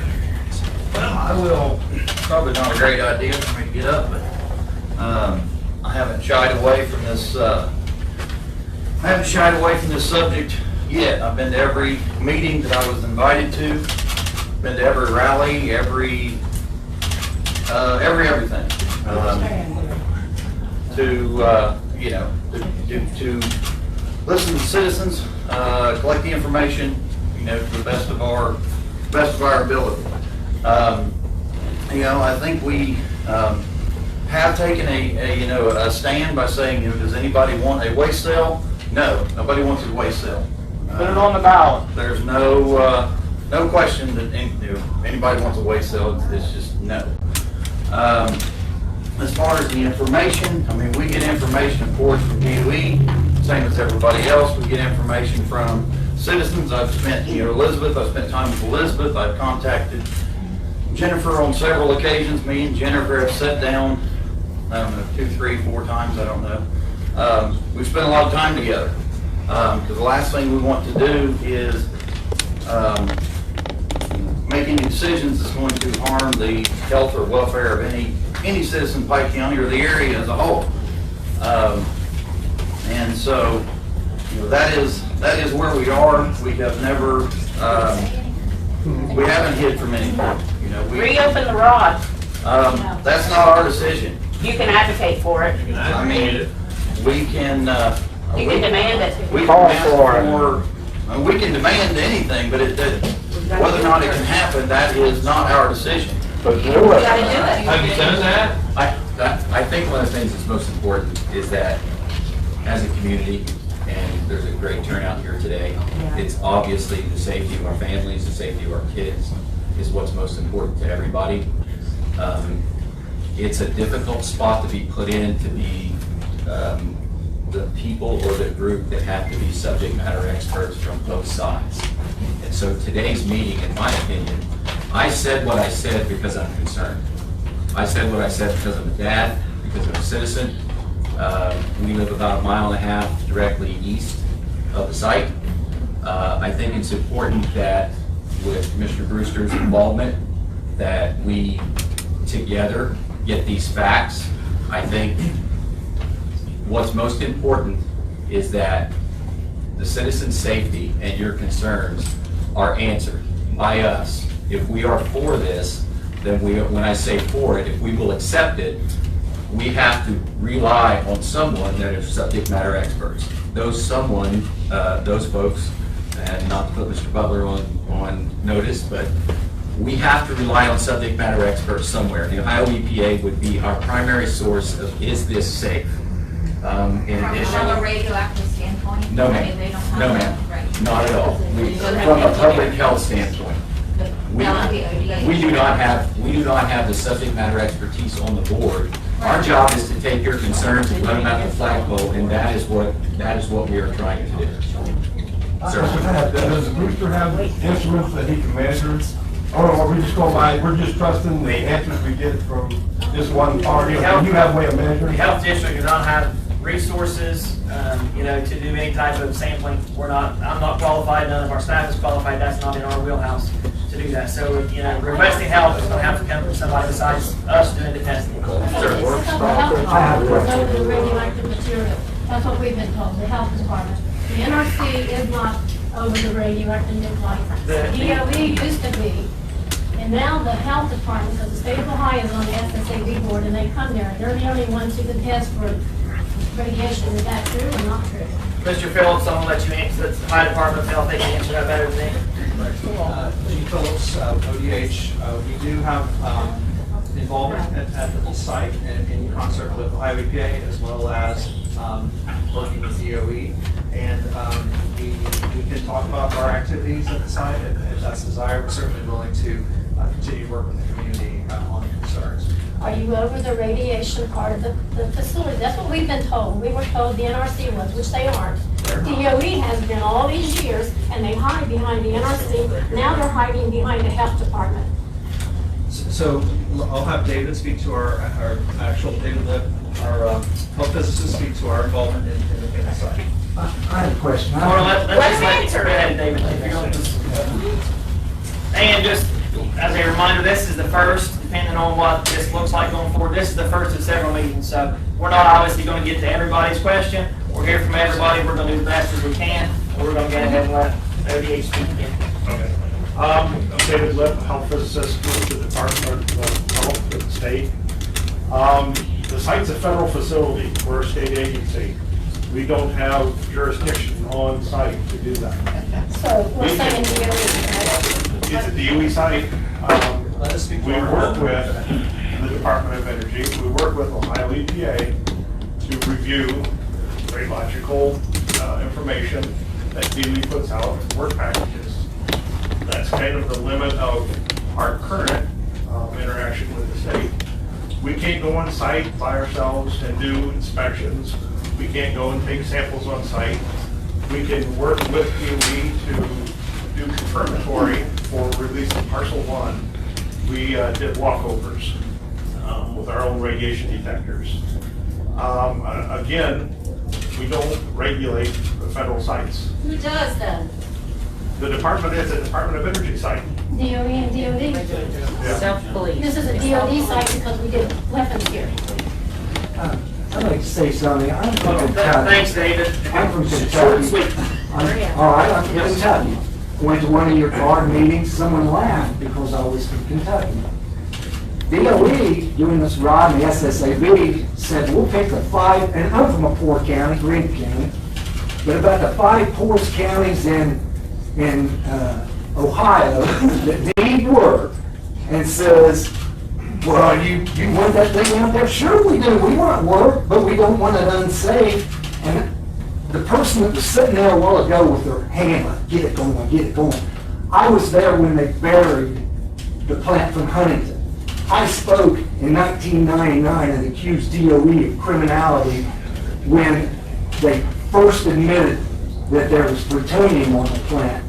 Now, they attacked Brian Colley through the newspaper and said, why, we've always said that. 1999, Dr. David Michaels, I was at the meeting. I testified in the United States Senate. They falsified testimony to the Senate Committee on Governmental Affairs through Doug. I have those documents. You want to see them in a meeting? It was there. OCAS, I accused them of criminal. It's scripted. Larry Elliott of the EEOICPA. Now that's another subject. Mr. Wolf, we appreciate your comments. We want to hear from our commissioners. One last thing. Are the people out in the community going to be covered by the employees' occupational illness? Because this stuff is leaving, and Larry Elliott of the EEOICPA said there was a criminal conspiracy to order radiation dose at Pike, and it's on the page. I appreciate your concern and your passion, but The question for DOE, come Monday morning, are you guys going to have a meeting on this new stuff that you found out and try to stop that work out there for right now? That's my question as well. So we will have to look at the data, and I'm just a liaison here to represent it. My job was to present this information to you.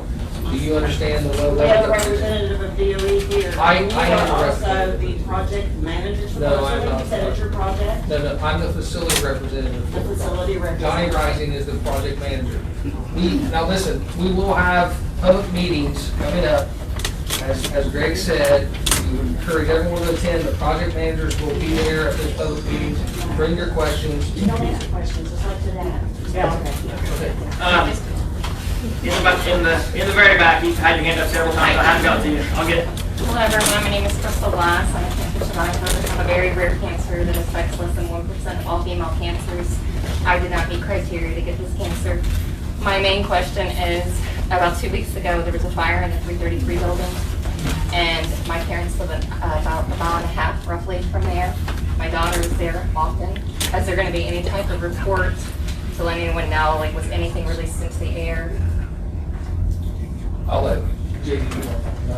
Yeah, I'm JD Gall. I'm the deputy manager for the contractors for the Department of Energy.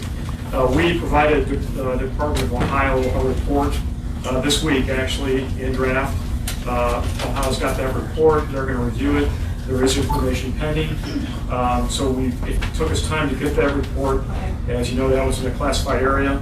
It just takes time to do that. Right. That report indicates that there was no perceptive information outside the building that indicated any kind of fire inside the building. It was a clean sample, which was everything outside the building. I appreciate your response. Summary. A follow-up to that. Go ahead. Yeah, you had a fire the 24th of last month, correct? 14th of March of last month. You had a major fire similar to that in the Oak Ridge situation. You know, we've pulled millions of components out of that building without ever having a fire.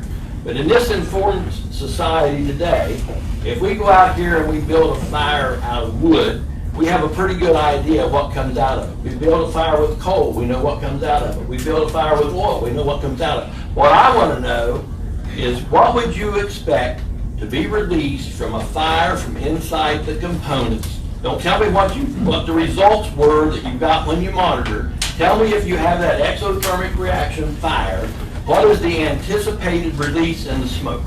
What components would you expect to be released from that fire? Sir, I don't know the answer to that question. We have a program in place for industrial hygiene, JD, maybe able to elaborate what actual monitoring was. The fact is, that's the problem. That we've had these fires, you've got a history of the fires going from the Oak Ridge plant, from the same material. We ought to know what is likely to be released when we have one of those fires. If we don't know that today, what are we doing? So John, the report is clear about the risk to human health and environment, and that is something that Ohio EPA is going to take a look at. They are doing an independent analysis of that. They're going to have questions for us, I'm sure of that. That's a robust process. They're an independent source. The part that we're talking about, as you know, is classified information. It's still on the world market as a classified area. We cannot talk about it. What I'm saying you can talk about is what gets released when it burns. What is likely to come out of an expected exothermic reaction that's going to be released in the environment. And so the report captures all that risk to the public. It captures that risk to the worker and the co-located worker. And I think it'll stand alone. And as it gets released to the public, you guys, if you have more questions, please bring them forward. Yeah, I was told I got to get a FOIA request to get it, but I'm asking you, and are you telling me that it's classified what gets released into the environment from that exothermic reaction? Are you telling me that in itself is classified? John, let's go ahead. I think the scientists have a little background on it, so let's go. Thank you. Go ahead if you've got any information on what you want the fire force, please. About potentially what could be released. Yeah, if you could weigh in on that for us, please, and talk loud if you can. Oh, okay. All right. Well, I'm not really an expert, that much of an expert in fires and properties of metals, but I've taken courses in inorganic chemistry. And I do know in sort of a general way that uranium metals and other similar metals have a property they're said to be hydrophoric. And basically, what that means is that they will react with oxygen and water readily, especially when they're finely divided, and they will burn very intensely. A rough analogy is like a sparkler, that's made out of magnesium metal. And it's a very, very hot fire, very exothermic, releases a lot of heat, and it will produce aerosols, and those aerosols are going to go everywhere. And, an analogy for this is that's how depleted uranium rounds work and how depleted uranium dust gets dispersed into the environment from using those. So, it's I think it's a very dangerous scenario. Again, not speaking as an expert, but I can give you one rough analogy. I'm familiar with the Rocky Flat plant, and plutonium has similar properties, probably even worse. And there's been fires. There's been fires at the Rocky Flat plant throughout its operation where plutonium metal burned and produced aerosols that went all through the Denver area. So just a real quick analogy, I've been involved in 3 power fires related to depleted fuel. This is not one of those. So, and that's where we have to stop the conversation. Thank you. We're going to do just a couple more and then final statement, and we're going to be done. So someone has one, go ahead. And let's make them concerned about what we've talked about today, not something in the past, and not any accusatory things, or we'll wrap it up now. Go ahead. What is the human effect of what is put out by these fires, these airborne particles? How is it going to affect us, our children? And what are you going to do to stop it? Basically, the same monitoring program that we had in place during the fire. None of the results were above actual levels for that fire. I don't know if that's the answer you're looking for. If it puts out aerosols or whatever, and we inhale it or we absorb it through our skin, what is the human cost? What are we going to be suffering? Are we going to have big boils coming out on us? Are we going to have our lungs shriveled up? Are we going to develop cancers, tumors? How is it going to affect us as human beings and our children? So this is why I encourage you all probably to come to those public sessions, because we can actually capture those human biological effects. I'm a product of the Navy Nuclear Power Program, 26 years. We've been studying this since the atomic weapons were used in Hiroshima and Nagasaki. We've got a lot of data on low-level ionizing radiation for people. What you're talking about are the metal results, the things that are the toxic stuff that gets in the air. So again, the sampling program that we have, the 16 sample areas that we talked about for airborne, is just one of the legs of the sampling program that includes water, it includes groundwater, it includes surface water, it includes effluent that we release from the plant, and it includes soil. So it's a multifaceted program that is designed to capture and contain any information coming off that site that indicates that we're seeing a risk to the public. So when we see a spike, we talked about an answer earlier, we would take action for that, okay? Right now, we're not seeing anything with actual levels on any of these releases, specifically for the samples we're talking about for neptunium, but also for other constituents that we have concerns for.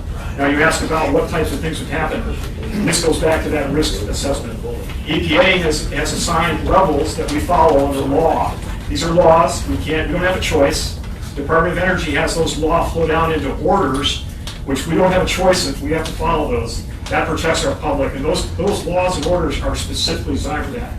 And it's all built around cancer risk. It's all built around what would happen if I were exposed to this much radiation, or in this case, the neptunium is a radiation risk.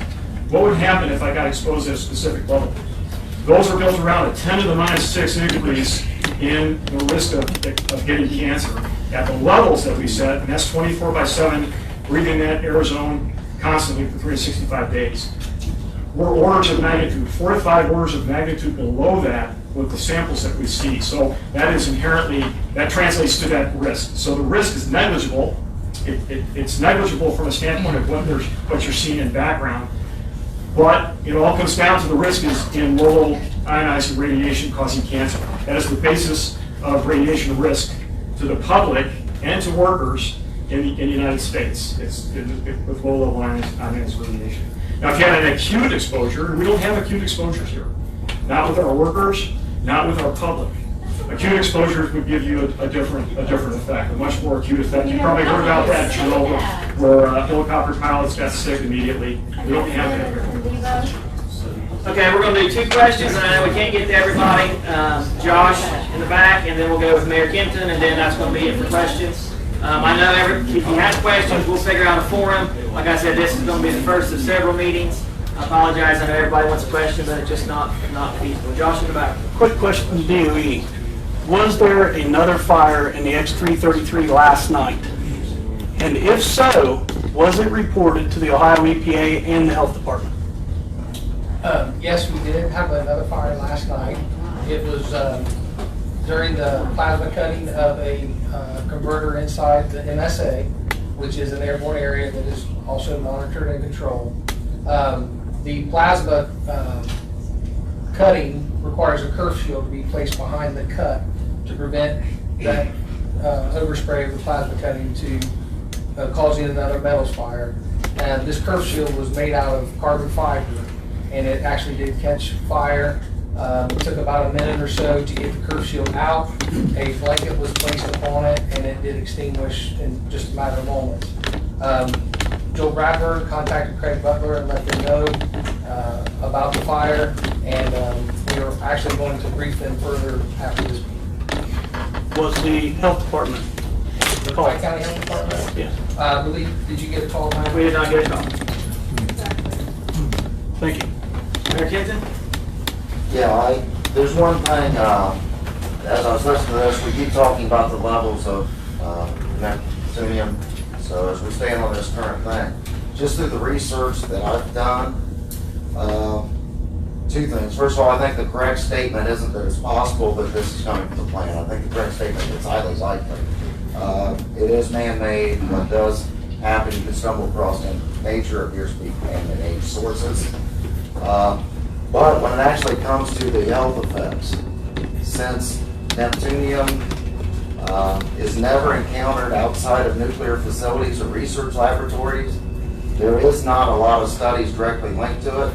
A lot of what the studies are, if you go back, are similar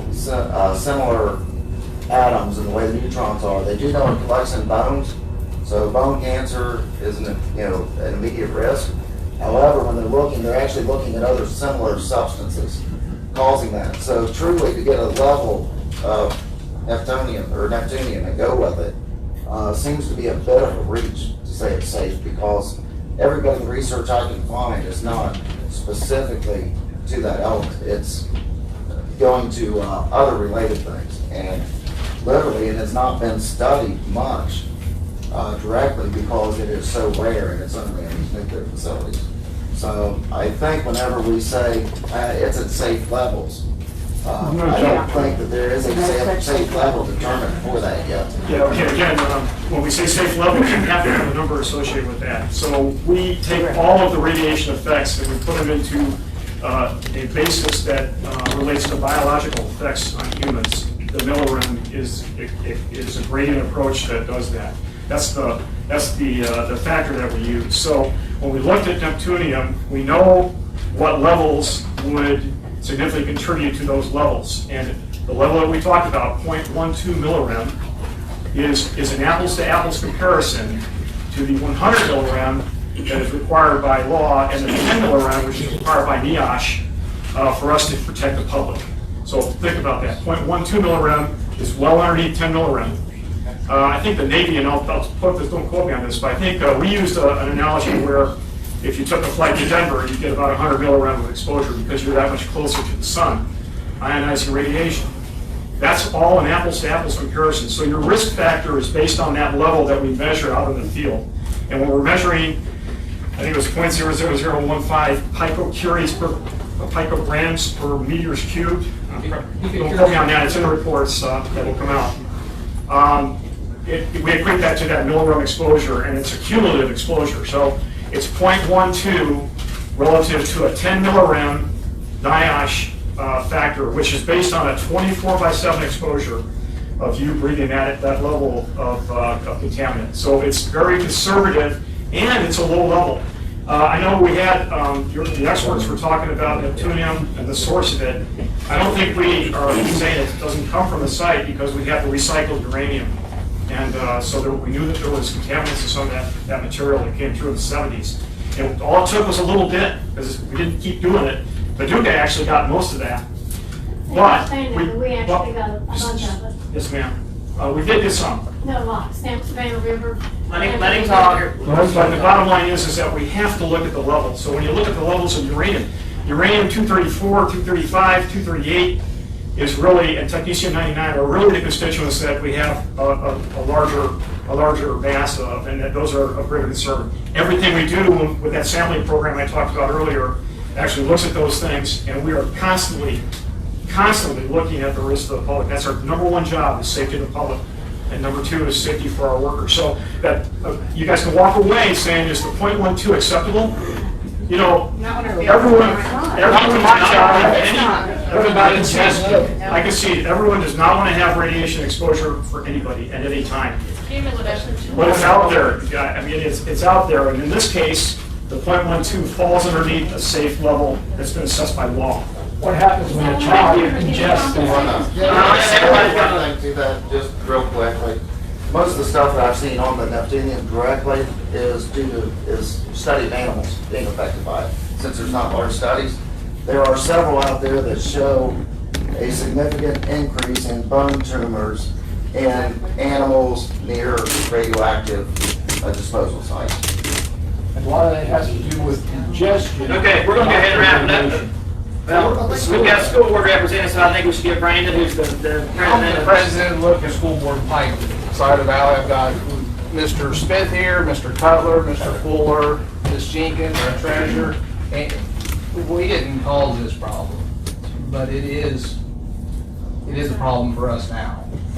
And there's no rate acceptable for me. We did not make it. I wasn't even born when it was all going on. And I know all you guys, you're good people, but it is a problem. And we've had so many students pass away in the Southern Valley, it's just unbelievable. It's unbelievable. And we're just tired. I mean, I've got a little kid sitting right here, his mom and dad. I mean, he has no voice. We're all grown human beings here. We just have to work together to fix this. Care about our community, that is all we ask. That's all we ask. It's time to take a stand. Your human Fast response in 2017. You found out in a month. It should have been figured out right then. Give us the 18 days. I It think doesn't have to be in the form of the 18. Let's let Brandon finish and then we're going. The reports, I mean, seriously, guys, I had this, whenever I had a liquid manure business, I had to give a reports back to the hog barn to submit to the EPA. I mean, I sat on the SSAB board. Unfortunately, I had an accident. I got to know some of it. The EPA was very, very vocal when this all started. But now why are we hush-hush for it? I mean, you can't pour oil on your own property, motor oil, if not, you get in trouble. Gas spill. But we're talking about bad stuff now. But I understand you probably can't talk, but it's a shame. I mean, it is. That's all I can So I say. hear you, and so when we talk about the detection of neptunium at the school. It's zero except for me. One more time, Ross, one more time.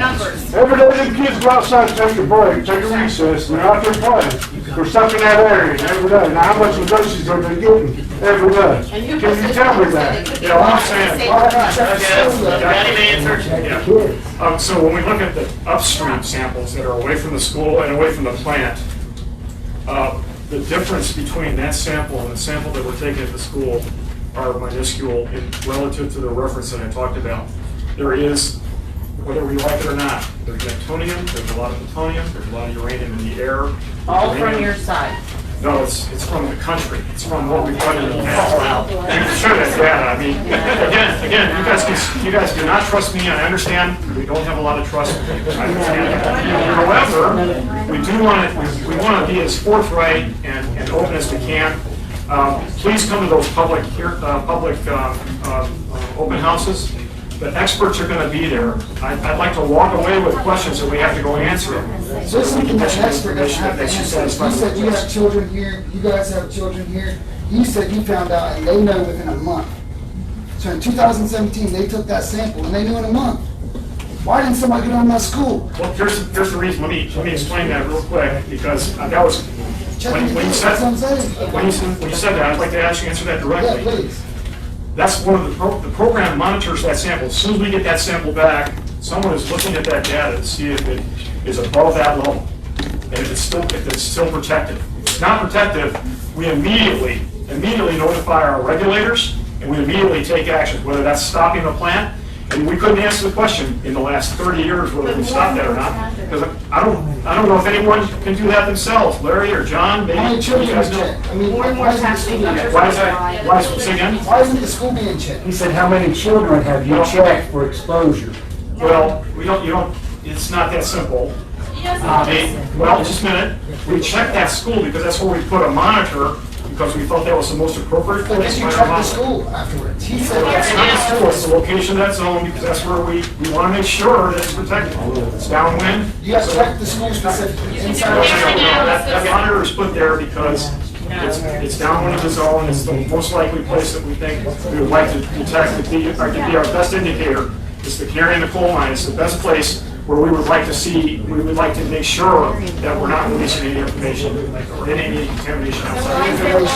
Thank you. That's it for questions, John. I know you got a little bit, but we've got to end it at some point. Just misinformation I can't let go unchecked. The fact of the matter is, prior to 2000, Paducah never shipped anything any place but Portsmouth or Oak Ridge. They didn't ship anywhere else. All the stuff that got fed at Paducah, most of it came to Portsmouth after it got fed at Paducah. So they didn't ship it anywhere. They were the roughing plant. We were the finishing plant. So everything that got fed at Paducah came to Portsmouth. I have a quick question for him. No, I apologize. I know everybody's got a question, but we've got to end it at some point. Uranium, I'm trying to find out if that's. They'll be, I mean, if they're willing to stay after and answer a few questions, civil, that's fine, and then we'll have a forum where there can be questions submitted, because everybody's got a question.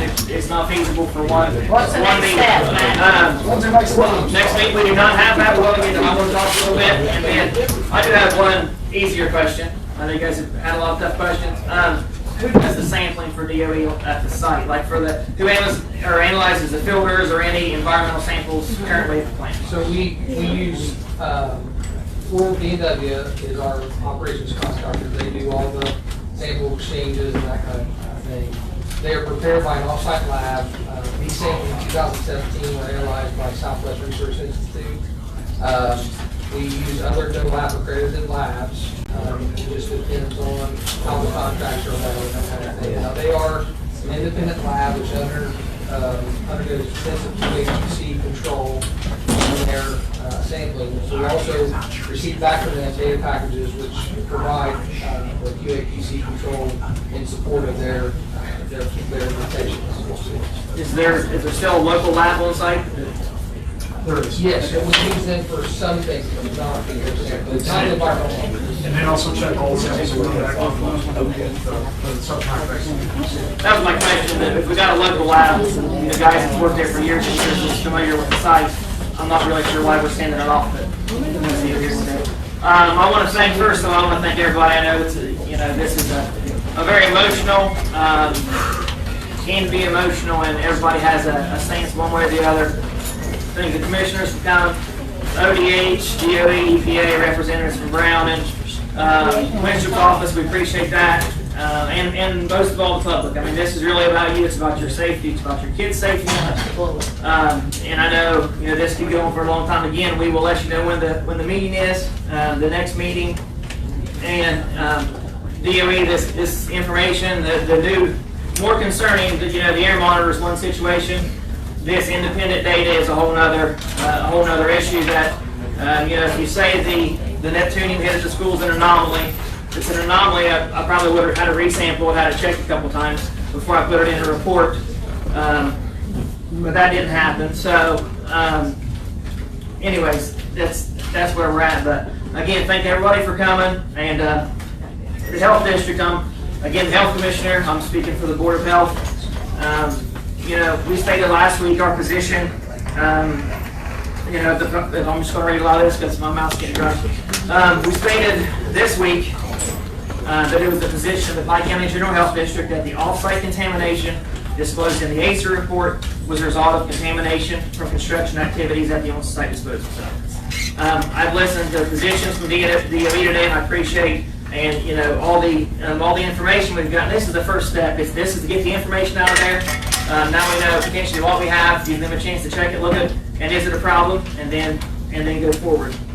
So I'm not convinced at all that this contamination, that it fell out of the sky, above a school when we have a nuclear facility, just down the road. So logic defies, such an opinion. With the new independent data, that we've heard today, that just reinforces our position. We're not rescinding our press release to say that the on-site, the construction at the on-site, we're saying, we want more information. We're not pointing fingers and saying this. We need to say, we need more information. Is it dangerous? What needs done if it is? If it's not dangerous, then we had a public meeting, great turnout, and, which is what it should be. So I'd rather do a whole lot to do about nothing and err on the side of caution and have no issue down the road. Steady neptunium levels 100 times higher in Little Beaver Creek, 50 times higher in the Southern River. It's that much higher, but doesn't mean anything. That's all we need to know.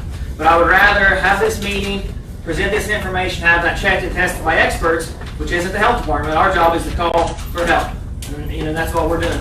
Extensive environmental survey, sample this stuff, see what's there, and have a plan going forward.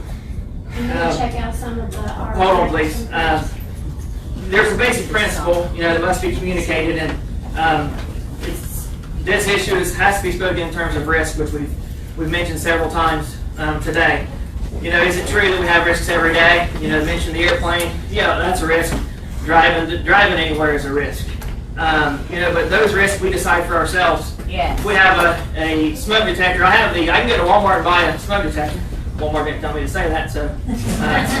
But that's my choice. If I want to eat bananas, if I want to eat, all these other analogies that are used to say it's okay, that's my choice. Right. But the kids have a choice to go to school. Exactly. I mean, if they're a teenager, they might think they have a choice, but they don't have a choice. You know, I mean, so that's, you know, in this case, there's risk in our community, no matter how big or small. That's what we need to determine, that we didn't create, but it's left for us to deal with. You know, like Brandon said. It is the responsibility of the Pike County General Health District to protect human health along with the environment. We recognize the Department of Energy has some level of autonomy over their site, but what we're discussing is on outside of the fence, down a little Beaver Creek, where it dumps into the side of the river, outside of the fence, not inside. You know, that's unquestionably the health district responsibility is outside of the fence. To that end, we are calling on our state and federal partners to assist us to stop construction, move forward with a full investigation of all site contamination, which I don't think anyone would disagree with. I don't think anyone wants a huge problem, so why not stop what we're doing and figure out if there is a problem. Yes. As with any contamination event, we work to determine the extent, levels, source, and potential health impacts. Are those levels harmful? You know, that's what we got to figure out. So, the Pike County General Health District stand by its statement, and in the strongest terms possible is calling on DOE to suspend activities on the on-site